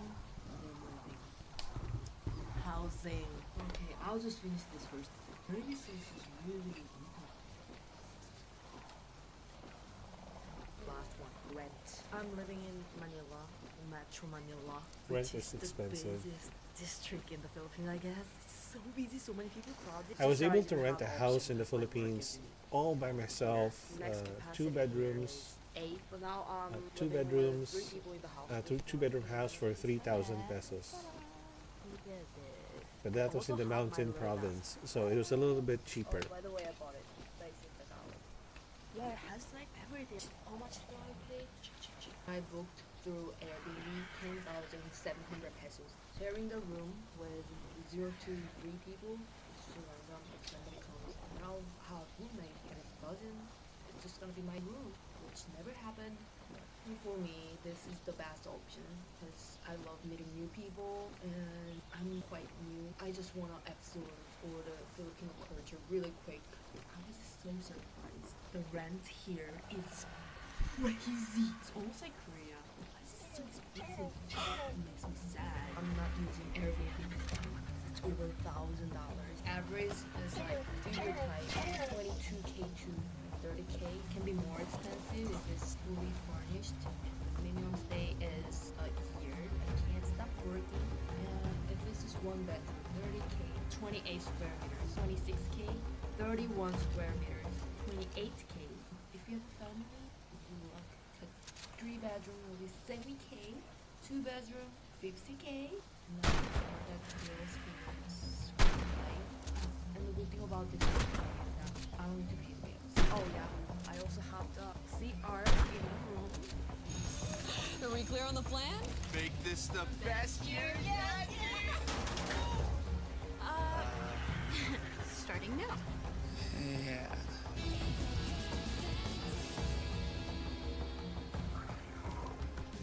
At Little Caesars, grab 2 classic pepperoni or cheese pizzas for only $15, and you'll be the champion of mealtime. 2 great pizzas, 1 low price. 2 for $15, medium classics for a limited time only. Hot and ready. My only complaint here is so cold. I don't know Filipino loves AC. You know what I have in the Philippines like this? So where do I spend aside from this? Yeah, that's it. Transportation. I want to cook. I want to have the kitchen, and also it's quite uncomfortable to edit the videos. You know, I have work, so I usually edit the videos after like 6, 7. I want to edit until like 2 a.m., 3 a.m. That's what I want to do, but I can't. I need to turn off the light at 10 p.m. That's too early, and it's no fun anymore. It's not as fun as before, where I had 6 housemates here. I just want like 8 people in the house, but I only have 2. Just learn more than 6. I mean, they're nice, but they are so busy as well. So let's see. It's too late to move out.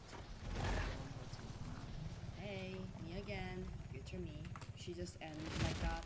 2,091 groceries. This is the one-day rent times 7. 2,455. So that's 6,491 taxes in total. God, that's so expensive. It's still really depending on your lifestyle. After adding it all up, I realized that living cost here is cheaper than Korea, but rent, I'd say, is almost the same. I think many people think that everything is cheap in the Philippines, but I feel like it's not. It's not. As cheap as people think. And of course, Calendaria fast food is cheaper, but when you go to the Makati or Bijishi, restaurants there are quite expensive. Anyway, I hope this video helps people thinking about moving to Manila, or even those who are just curious about life here. And to all my subscribers who always watch and support me, thank you so much. I'm not just saying, I really appreciate it. And I hope you guys have a great day or night.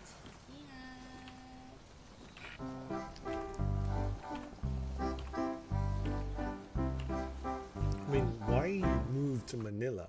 You can move to a better place like Cagayan de Oro, or any of the mountain provinces in the Philippines that are safe. Pinakamasarap bupis. Si Calendaria. It's, some spaces are safe in the Philippines, like Visayas Islands, Iloilo, Cebu. Those are very good spaces.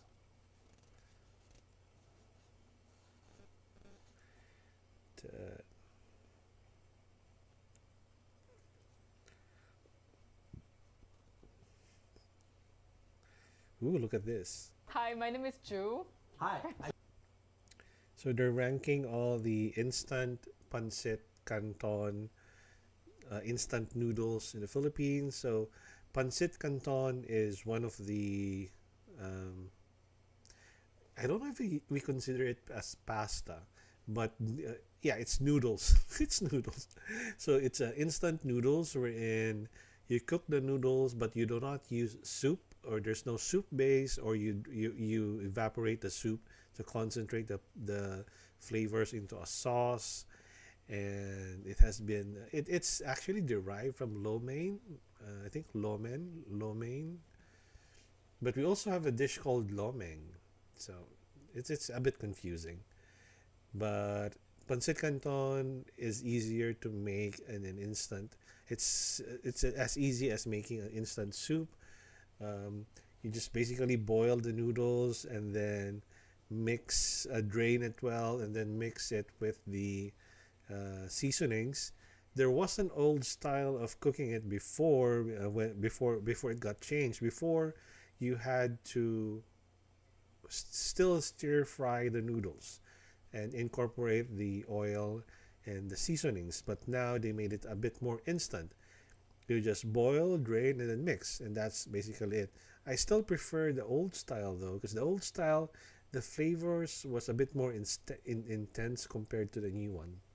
So let's take a look at what they are doing with their noodles. I did. Hi, I'm Eddie, and we are from Korea. South Korea. South Korea. Except my grandfather's from North Korea. What? Oh, okay.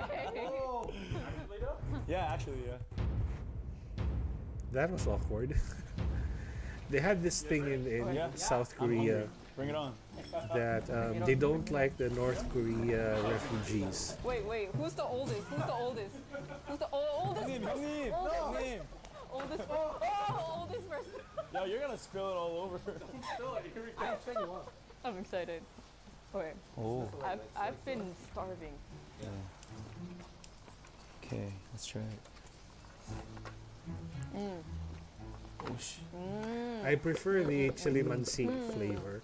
Like so there's the original or the classic, which is the yellow packet, Kimchi. and then there's the calamansi flavor, the lemoncito. It's a small citrus fruit, and then there's the chili mansi, and there's the red hot spicy. I mean, guess what? We're South Korea. Is this okay? I mean, I'm okay with the kimchi, but... Where did I That's like a good idea, though. Yeah, I was like, whoa. No, like just think about it. Soy sauce flavor and kimchi, they're gonna go well. No, I mean, like, I love well. having kimchi with ramen, but I think that was unscripted. Okay, there's also like a toyo no, mansi put it down, flavor, I think. 별로 안 되지.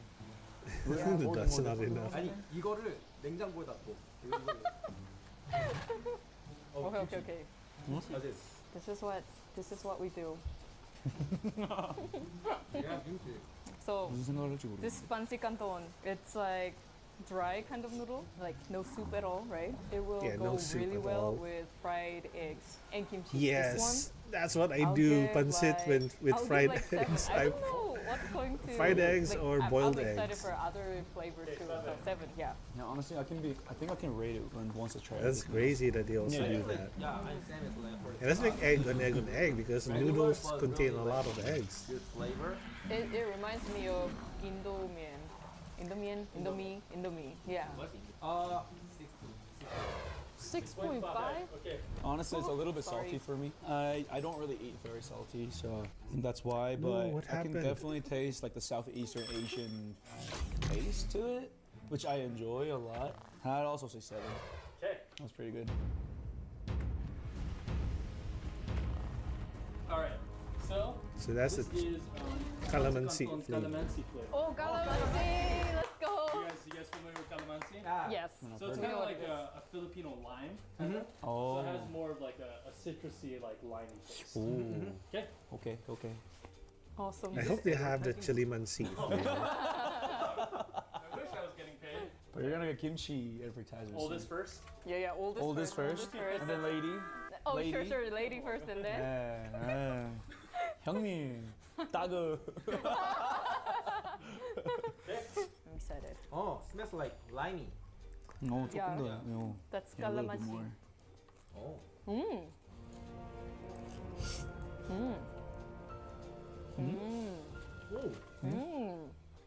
Like not too much. Like the Yeah, I kind of miss that. It's like a tangy citrus flavor. on your noodles, and then there's This a is salty more, side. It's lighter and fresher, I think, compared to other kind of ramen. 어, 그 김치랑 먹어봐야지. The citrus, the calamansi, kind of does give it a refreshing taste.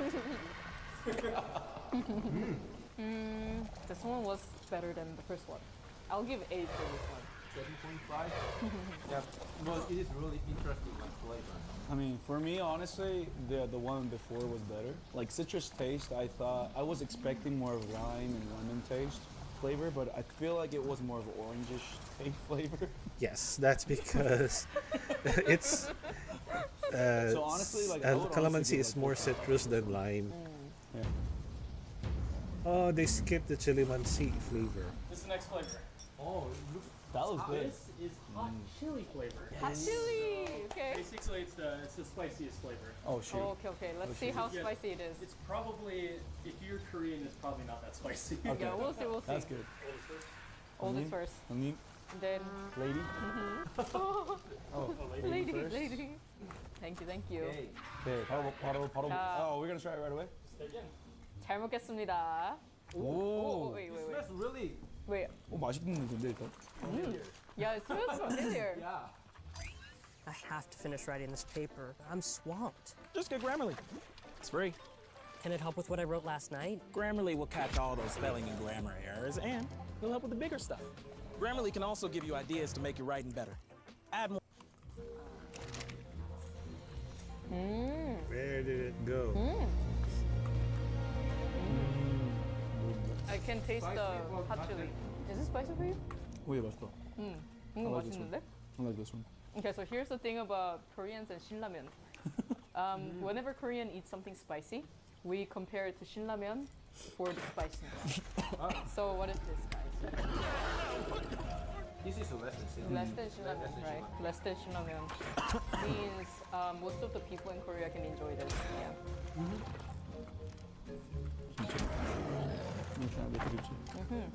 I'm just gonna. So I think that most of the ramen has like similar flavor, but different type of. There's like spicy and limey and. Yeah, even as a Filipino, that's not too spicy for There could me. be a version that has a soup with this. Like, this one is more stir-fried noodles, right? But it's going to be like 100 times better with soups, I think. Good soup. But this is really good.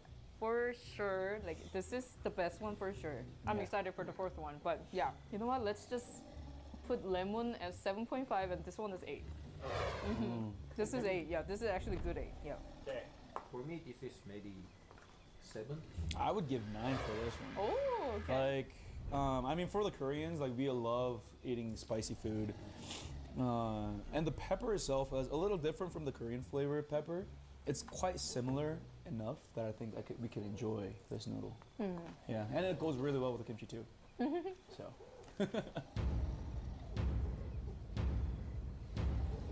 This is the last flavor. It's Chili mansi, yay! Chili mansi. Chili mansi. So it's basically like a combination of the last two ones. So it has the calamansi plus And then like the hot chili. Okay. Okay. I'm a little worried. 감사합니다. How do you say 감사합니다 in Filipino? Salamat. No, chili mansi? Right? Chili mansi. It's a combination of Chili and calamansi. calamansi. Yeah, I can smell 아, both of 살짝 the 걱정. chili and lime. 살짝 걱정되는데. I would. What did he say?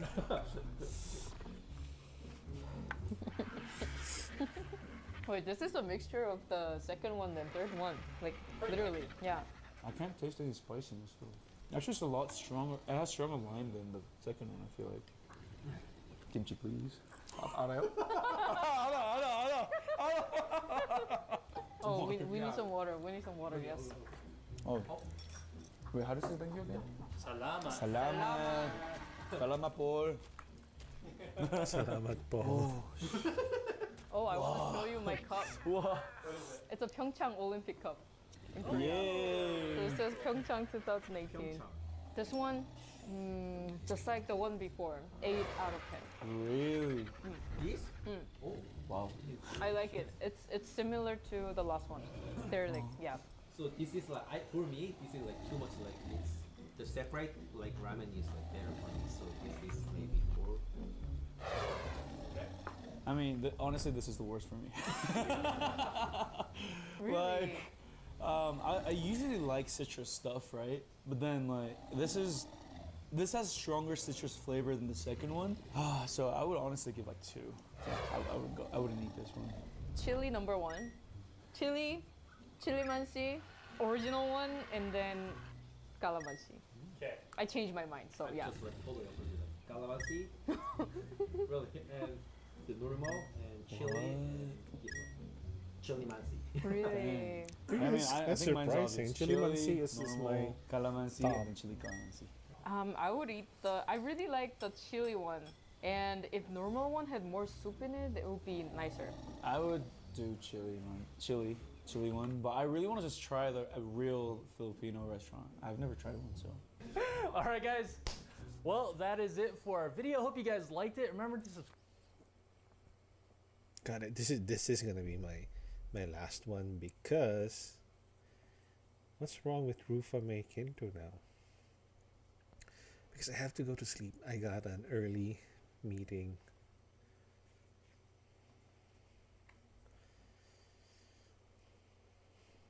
Undercover boss. Ooh, TNT Canada.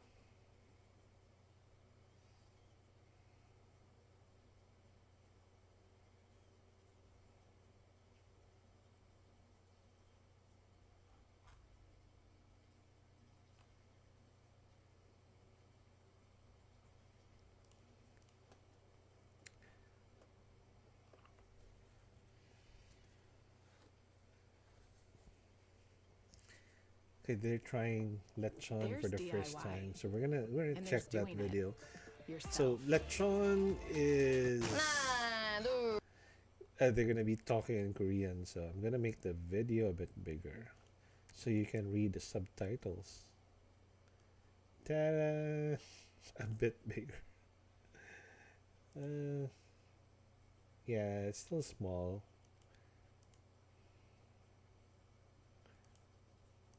Ta-da! Okay, here we go. Set skin? Skin, right? Skin. Oh, they're talking in English. I tried to give you. I've got 7 minutes entertaining in this Dodicarus, and then I'm gonna have to go to sleep. Seriously. 근데 여러분 지방이 걱정되면 운동을 하시면 됩니다 그냥. 알았어요, 사빈. Oh, there's a Filipina in the group. Asshole, right? Asshole. 우리 이제 똑똑해졌어. We had a brain. 야 IQ +1 돼지 똥구멍 먹어봐. 부대 돌아가면. 나중에 이 영상 보면 너무너무 추억일 것 같아. So why are they slicing mangoes? 근데 예쁘게 하면 For dessert? 예쁘게 하면 안 돼? No, it's okay. 음식은 뭐야? 맛이 중요한 거야. And then ubi ice cream? Crazy. That's pineapples and mango. 그렇게 다 덜면 지금 먹어야 될 것 같다? That's a surprising combination. 먹어야 돼. 자, 마이크 차세요. Can I do this? Yeah. Can I touch you? Sure. Can I touch you? Touch. I give you the permission, 자기야. It's permission. 이제 아무렇지 않아. 듣는 옆에 있는 사람들도 적응 됐어. 민호 오빠 좀 타니까 영화 배우 같아. 나 탔어? 한국 사람 탔어. 근데 배우 같아. 연예인 같아. 진짜 이거 우베 다 녹으면은 다 태야겠다. 그러니까 이거 Why you didn't stop him? I didn't have energy to stop him. Okay. Pineapple ube. Is it plain? Is mine plain? What? Did you open it? You want to go food? Did you turn it on? Yeah, turn it on. So finally, lechon day. Lechon baboy. I only Yeah, saw she's it cute. in pictures and videos. 오, 잘 나와. Pictures and videos and only movies. So I'm very excited. We got all the fruits, all the lechon, and we're pretty hungry. lechon baboy 오프닝을 시작하겠습니다. 언박싱? lechon 언박싱. 예. 아, 리액션. 나 진짜 나도 처음 봐. This- 야, 우리 가족이야, She's so out of place. 가족 사진이야, 뭐야? She looks. She could pass off as a Korean, but she looks She sounds out of place. Wow, where did they get the roasted lechon? If 아 불쌍해. 5 minutes to taming my Doedicurus.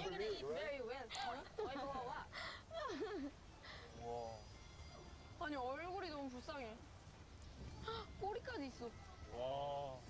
They even included dinuguan. 오. ASMR, ASMR. 아 맛있겠다. ASMR.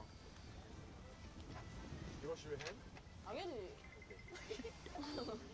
Let's there first. Yeah. There first. 와. 와 근데 진짜 이렇게 통으로 보니까 느낌이 좀 이상해. 얘 왜 터졌어? 아프겠다. I think this is for inserting something. Yeah. 아.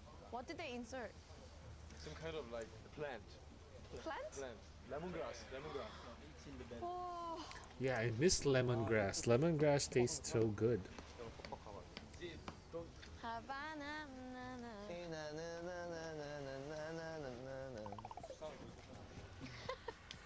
불쌍하다는 사람 나밖에 없는 줄 알았는데 한 명도 있네. 혀 같은 거. 근데 내가 제일 맛있게 먹겠지? I think 소원 sit here, 보은 모이 형 그리고 저 여기. I want to sit with you.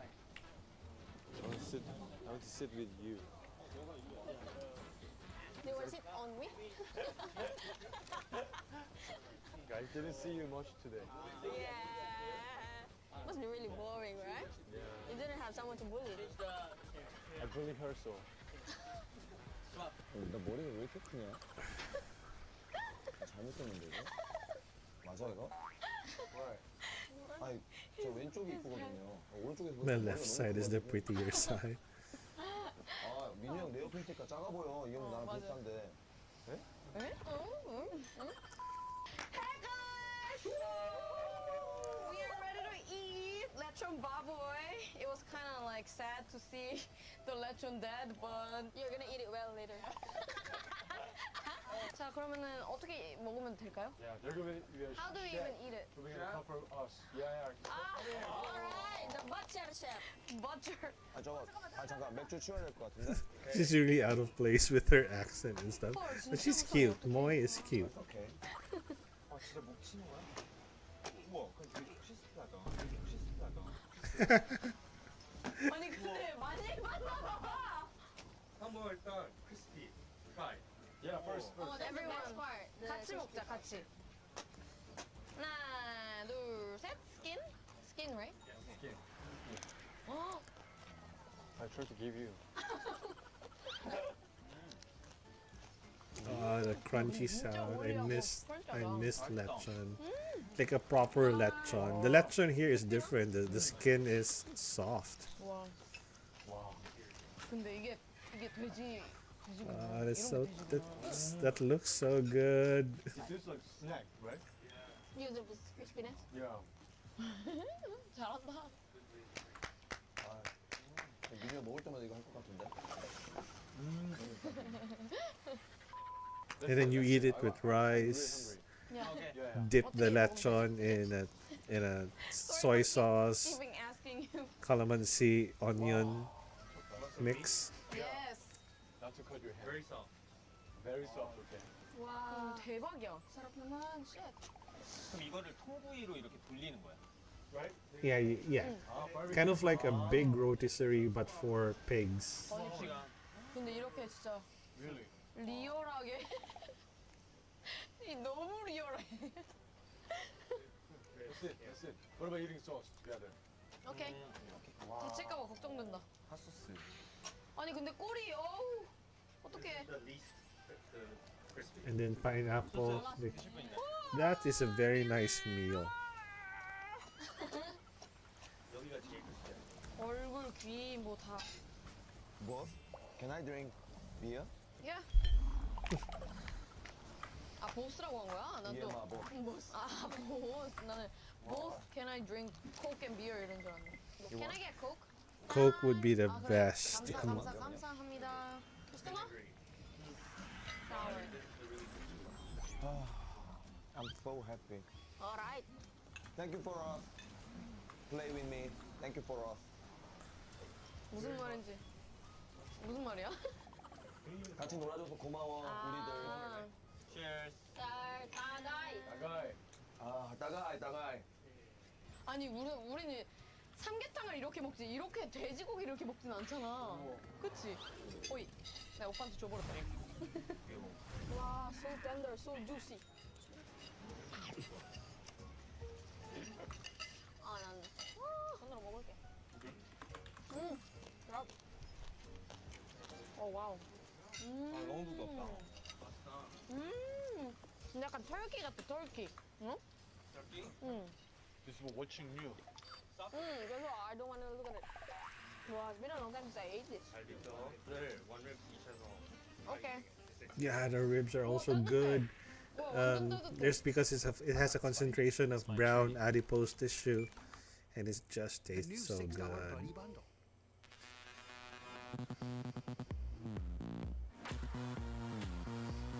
Push me till I get my satisfaction. Satisfaction.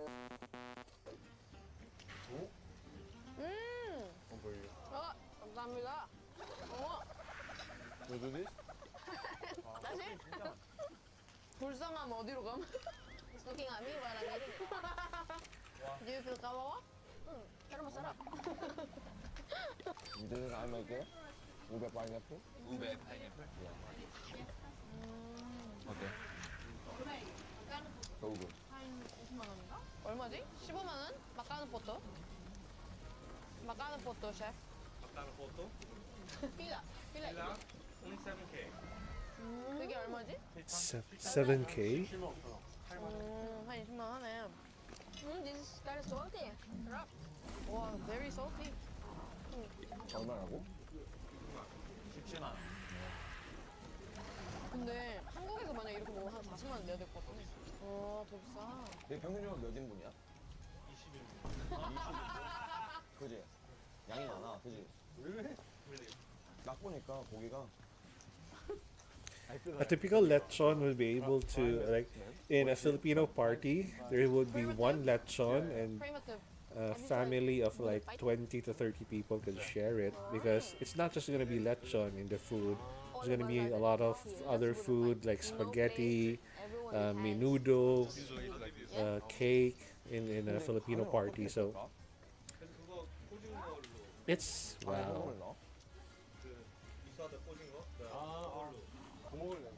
Now I'm hungry. 진짜?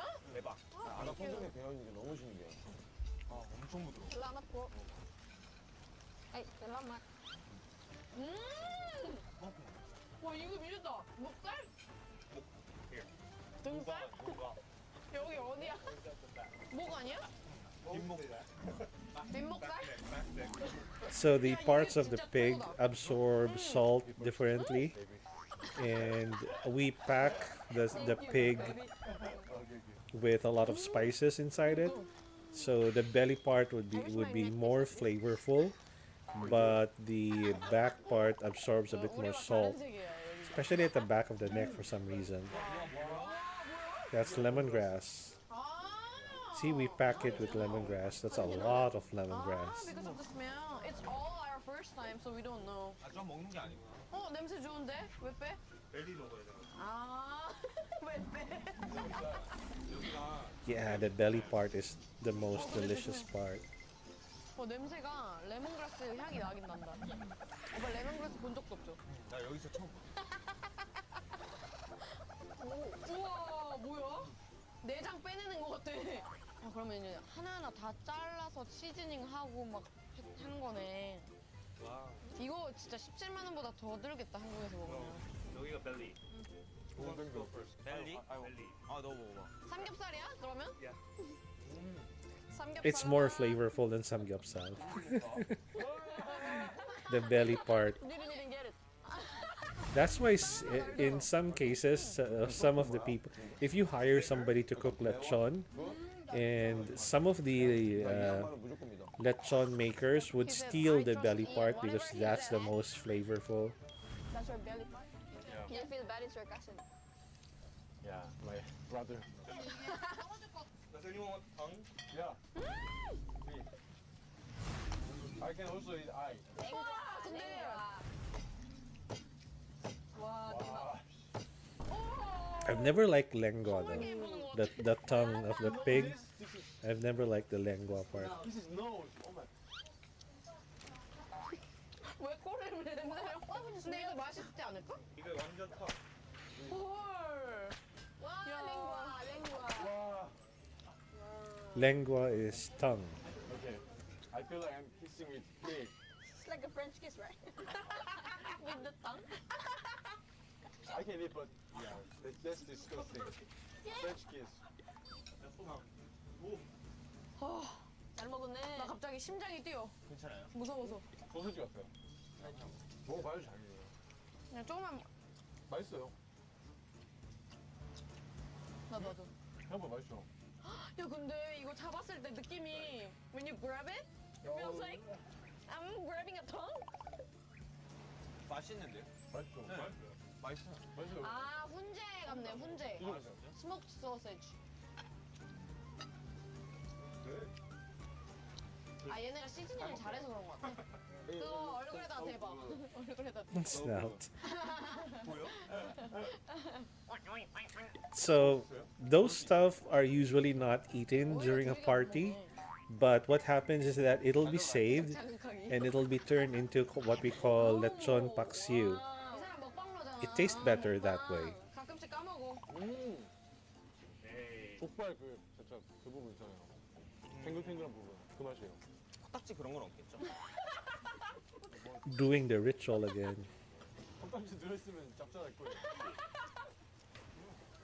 괜찮죠? 나쁘지 않은데요? 아, 그거 너무 맛있어. 스윗. It's okay. It's okay. 아 먹을게. 나 빼지. 아 근데 여기 코뼈가 있네. Thank you so much. 존맛탱인데? 맛있다니까. I want to eat ear too. Ear. 피. Ear? 피. 아, 피. 이게. 한국 순대 같은 느낌? 아 순대. 그런 거. Pig ear. Pig ear. So. 이게 그래. 왜 아무 매연 안 해? 오늘은 왜 아무 매연 안 해? Because I'm boy. 뭐이 날랑. 뭐이 날랑. 소브랑 디 마땅 날랑. 인간이 진짜 잔인하다. 어떻게 이래?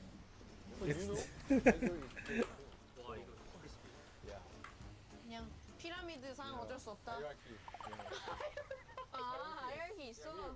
피라미드 구조상 우리가 너무 탑에 있어서. 그럼 그러긴 너 너무 맛있게 먹고 있어. 그렇게는 삐. 순대 같은 거. 순대 같은 거? 오빠. Thank you. 매운데? 아니. 기누구안 so spicy. Too crispy. Man. I'm the man. What? I'm the man. I'm the man. Boy, I'm not man. I'm boy. Why? Why did you change? 맞겠다. 죽고 싶냐? 쉽냐 임마? 근데 한국 바베큐는 살코기가 이렇게 닭고기처럼 느껴지는 않거든. 솔직히 이거 좀 닭 같아. 살줄이나 이런 게 해창들이 좋아하는 맛이거든. 뭔 말인지 알지? 아니. 뭔 말인지 알지? 뭔 말인지 알죠? 해창들은 다 공감할 거야 진짜. 아 진짜 닭 느낌 나. 맞아, 나도 아까 그 얘기했어. 이거 내가 봤을 때 필리핀 해창들 많이 먹는다. 사실 뭔가 방식이 베이킹 것 같은 느낌이. 아 맞아. 나 망고 하나 먹을래? 아니 잘 샀다. 큰 거? 응, 큰 거. 내가 보기에는 파인애플하고 잘 어울릴 것 같아. 맞아. 해지니까. 땡큐포. 망고 진짜 달아. 고기 먹으면서 제가 만든 그러니까 고기 한 점 먹고 이거 파인애플 우베 아이스크림 찍어가지고 먹어봐요. 근데 장남한테 형 계속 먹게 될 거야. He created this ube ice cream and pineapple. 이거 찍은 것도 아니에요 진짜. 근데 장난 아니죠. 나 빼지. 이게 약간 텁텁하단 말이에요. 진짜 맛있어요? 형, 이 텁텁한 거를 파인애플에 이 아이스크림이 채워줘요. 진짜. 민호 오빠는 너무 젠틀해서 거짓말해줄 수도 있어. He's not a liar. 근데 No? 먹을만 해요. It's true. 맛있는 형 맛없으면 아니 봐요 형. 진짜요 진짜. 이게 빨개요? 주인 줄 알았어. Look at them. Yeah, they look like they're having so much fun with the food. in the state of Denmark. Why haven't I been getting this ad? Everyone take a breath. Everyone take a breath. Okay.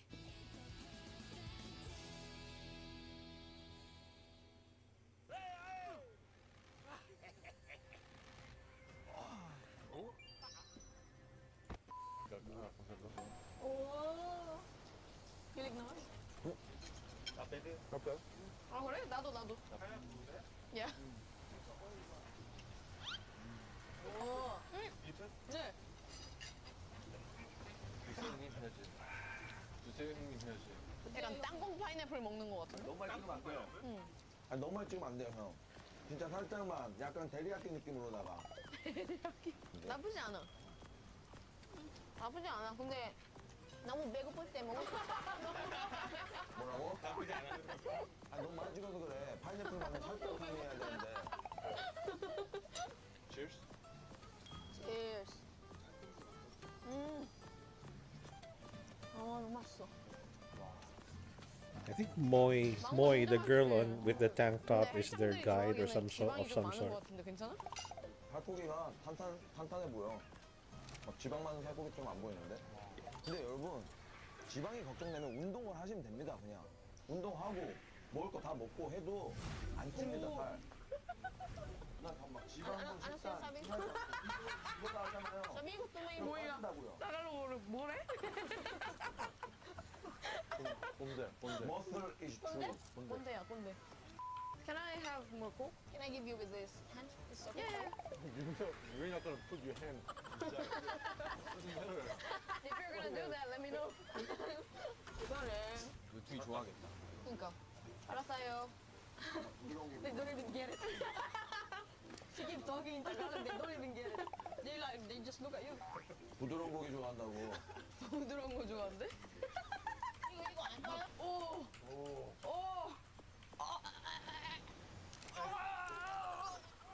It's your family, right? 내가 이 사운드 이펙트. 엔딩 있네. Can I eat eye? 와 진짜 이 사람 대단해. Really exotic. Your stomach is exotic. 네 배가 이국적이래. Lumalaban. Eyesight. My eyesight is gonna be good. This is the pig eye. If you eat like that, aren't you called cannibal? Taka oh gini sa istorya. Wow. Is it smooth? Soft? What? cannibal. 그 뭐지? 그 관절로 만드는 거. Cartilage? 연골. Ano yun? 사람 눈이랑 비교했을 때 어때요? 어떤 게 더 맛있어요? 사람 눈이랑? 지금 주세요. 사람 눈이랑. 도가니 봐.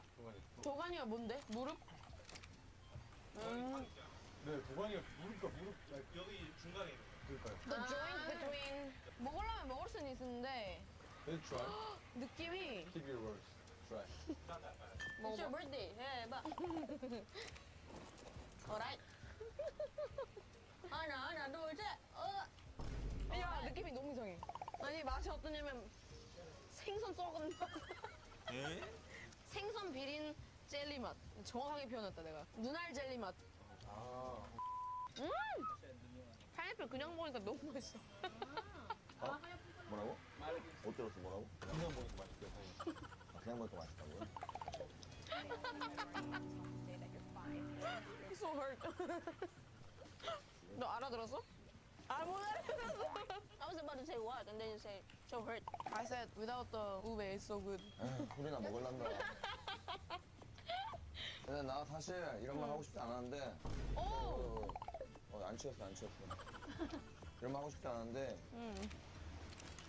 레드홀스랑 산미누구엘이 제일 맛있어. 이게 제일 맛있는 거야. 우리 반응 어떡해? 산미누구엘. 누구의? 안 취했다고 뭐이. 안 취했다고. 나 아무 말 안 했어요. 아 그렇네 꿀이네. You go. They're going for the tail, like they're eating everything. 근데 테일은 괜찮을 것 같아. 아니, 뭔가 Not bad. 이거 is it oil or your 립밤? 립밤이야 오일이야 이거? 나도 무슨 이게 막 립밤? 똥구멍. 오. S? 이거 먹을 수 있어. 이거 너. 너 최고잖아 너. That's one guy that will eat everything. No, I don't even eat the butthole part. Yeah. Asshole of In Tagalog, kwet. Wet. Kwet. Wet. Oh, you know the word. 당연하지, 나 필리핀 사람인데. 아니 필리핀 사람들은 저거 다 먹어? 다는 아닐 거 아니지. 아니야. 아니죠. 안 먹는 사람들도 많지. 필리핀 사람들이 나를 따라. 그럼 한국 사람 아니에요? I'm just thinking how many foods will go out with this. During his life. Yeah, Huh? yeah. Is it a girl or a boy? Girl. Girl? Girl. Okay. It's a girl. Like a, So you don't have she could have given birth and make a family. Wow. Girl, so it doesn't have a soup number 5, right? No. It should be this boy, diba? So that we can have soup number 5. Yeah. Shit. It's his ass. Yeah. That's like, what is that, black?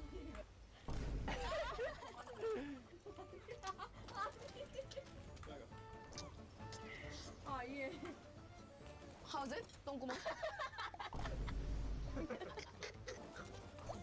얼굴야. 곱창 주지 않나? 먹고 싶어? 곱창 개 좋아해. 대구 사람이에요. 사실 곱창은 이거는 다를 바가 없어요. 어차피 지나가고. Right? Yeah, right. Do it. You're the man이잖아. You're the man. 건 없죠. Alright. 맛도? 맛은 괜찮아요. 진짜 도가니가 좋네. 아니 근데 이거 필리핀 사람들도 안 먹는다는데 한국인들이 우리가 먹는 이유가 뭐야? Can you eat this? Yeah, it depends if they wanna eat it. Don't let. 이거 와플이야. This thing. Alright. Alright. We only eat it with the if we do paksiw. 이건 고기 맛이야. 이건 그냥 약간 좀 정신적으로 힘들었어. What's better, the ube or the? 우베. 당연하지. ube he chose it. Nobody wanted it. Only him. 그냥 진짜 고기 맛이야. 형이 만약에 뭔지 알겠는데 난 뭔가 찝찝해. Brain? I heard it's very smooth. 어머. They said it tastes like milk. 얘도 먹는다고? It's creamy, not milk. It just tastes creamy. As you can see, it's really small. So that's why this is easier. Yeah. That's why the pigs are so stupid? Easier, yeah. 형아, 뇌가 너무 작아서 멍청하대. 어떻게 알아? 개소리야. 와. 심장 같아, 심장. They said it's yummy. 근데 간맛도 살짝 나면서 얘 진짜 부드러워요. 진짜 쏙, 밀 쏙. 아니, 협파 같아요 형? 순대 협파 맛이에요? 그 간 있잖아. 그 맛도 살짝 나면서 근데 훨씬 부드러워. 저번 이거 나 써서 조금만 먹어볼래. 써서 식빵에 발라서 먹으면 식빵? 기가 막힐 것 같아. 왠지 말 안 하고 먹으면 맛있는데? 이럴걸요? 맛있대, 이거. 맛있는데? 아닌데? 이상한데? 계속해. 뭐를 계속해? 이상한데? 다 빼드려요. 아, 그거 두 개 들어가 있는 그 생선. 맞아요. 호니? 호니. 생선 알 같다. 생선 알 같은 느낌. 비려. 담백한데? 우리 이제 똑똑해졌어. We had a brain. IQ 플러스 1. 1밖에 안 올라? It's easier. Or it can be minus 10. 이전이래? 야. At least it's yummy. Yummy? They're so cute. 짜. Especially the girl in the middle, 이 리빗 Sylvia 더 짠 것 같아. Kim. 여기 뼈 쪽으로 이렇게 발랐나봐 시즈닝을. 어머. 와우. 레촌 냄새 맡고 왔단다. 안주. 안주 완료해. Can you give me some fish? 방금 내가 뭘 본 거지? 아니, he was dragging all the things from here. 이걸 먹겠구나 했는데 갑자기 이 정도? Seasoning? 나중에 이 영상 보면 너무너무 추억일 것 같아. 처음으로 우리가 다 같이 처음으로 먹는 거잖아. 맞아. 맛있지? It tastes like my hands too. Can I taste? 집. 이 음식은 필리핀 사람들 어떨 때 먹어? 막 동네 축제 이런 거 할 때 먹나? 생일 파티나 이럴 때 손님들 초대해가지고 누구 생일? 야, 양이 많잖아. Or fiesta. 굳이 크게 써주세요. 비주얼 좋게. 오. crowd loves champions. Gladiator 2 is an epic spectacle. To amuse you is my only wish. The glory is yours, not mine. Very good. Gladiator 2, now streaming on Paramount Plus.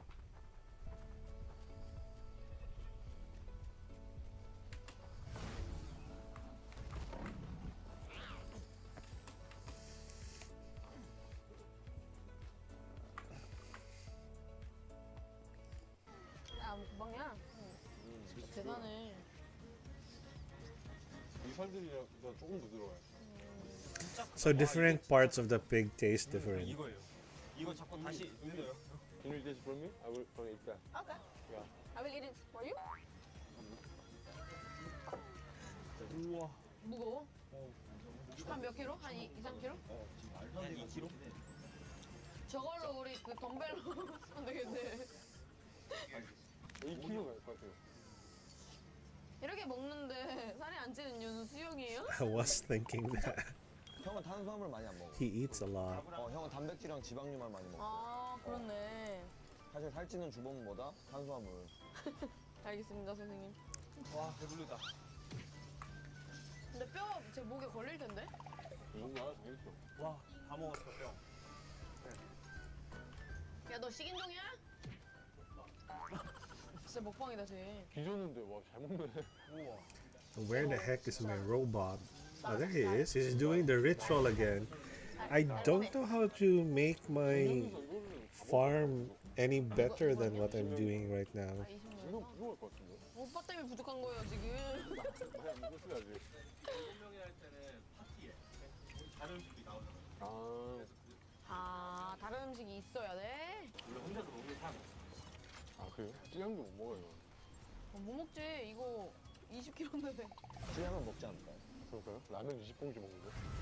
이건 다르지. 이건 좀 다를 것 같은데? 찌양이 애초에 먹는 양이 일반 사람들이 20인분에서 30인분인데 가능하지 않을까?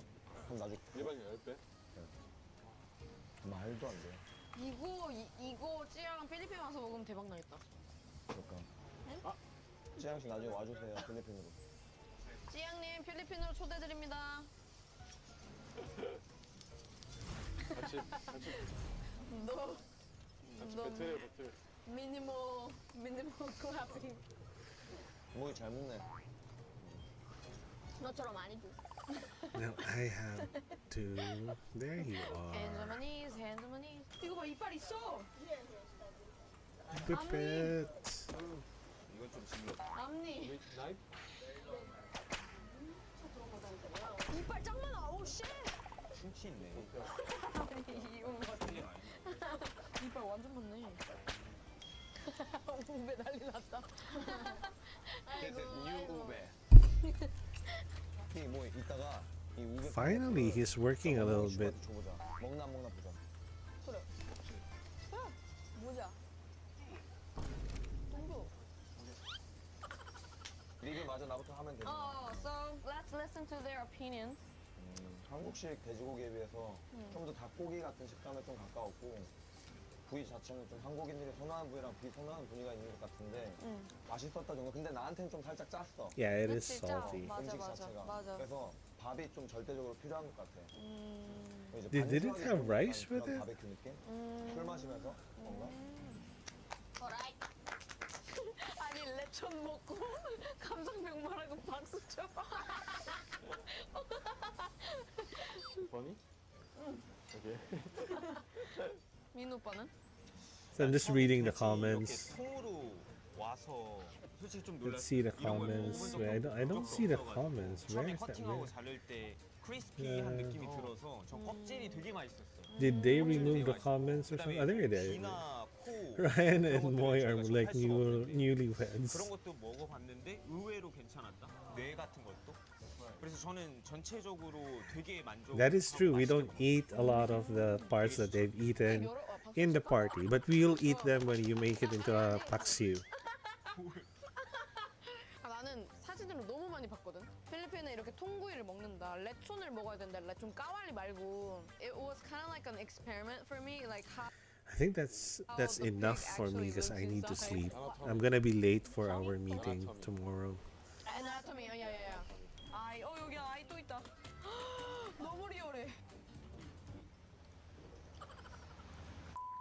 너무 신기하고 다음번에는 놀라지 않을 것 같아요.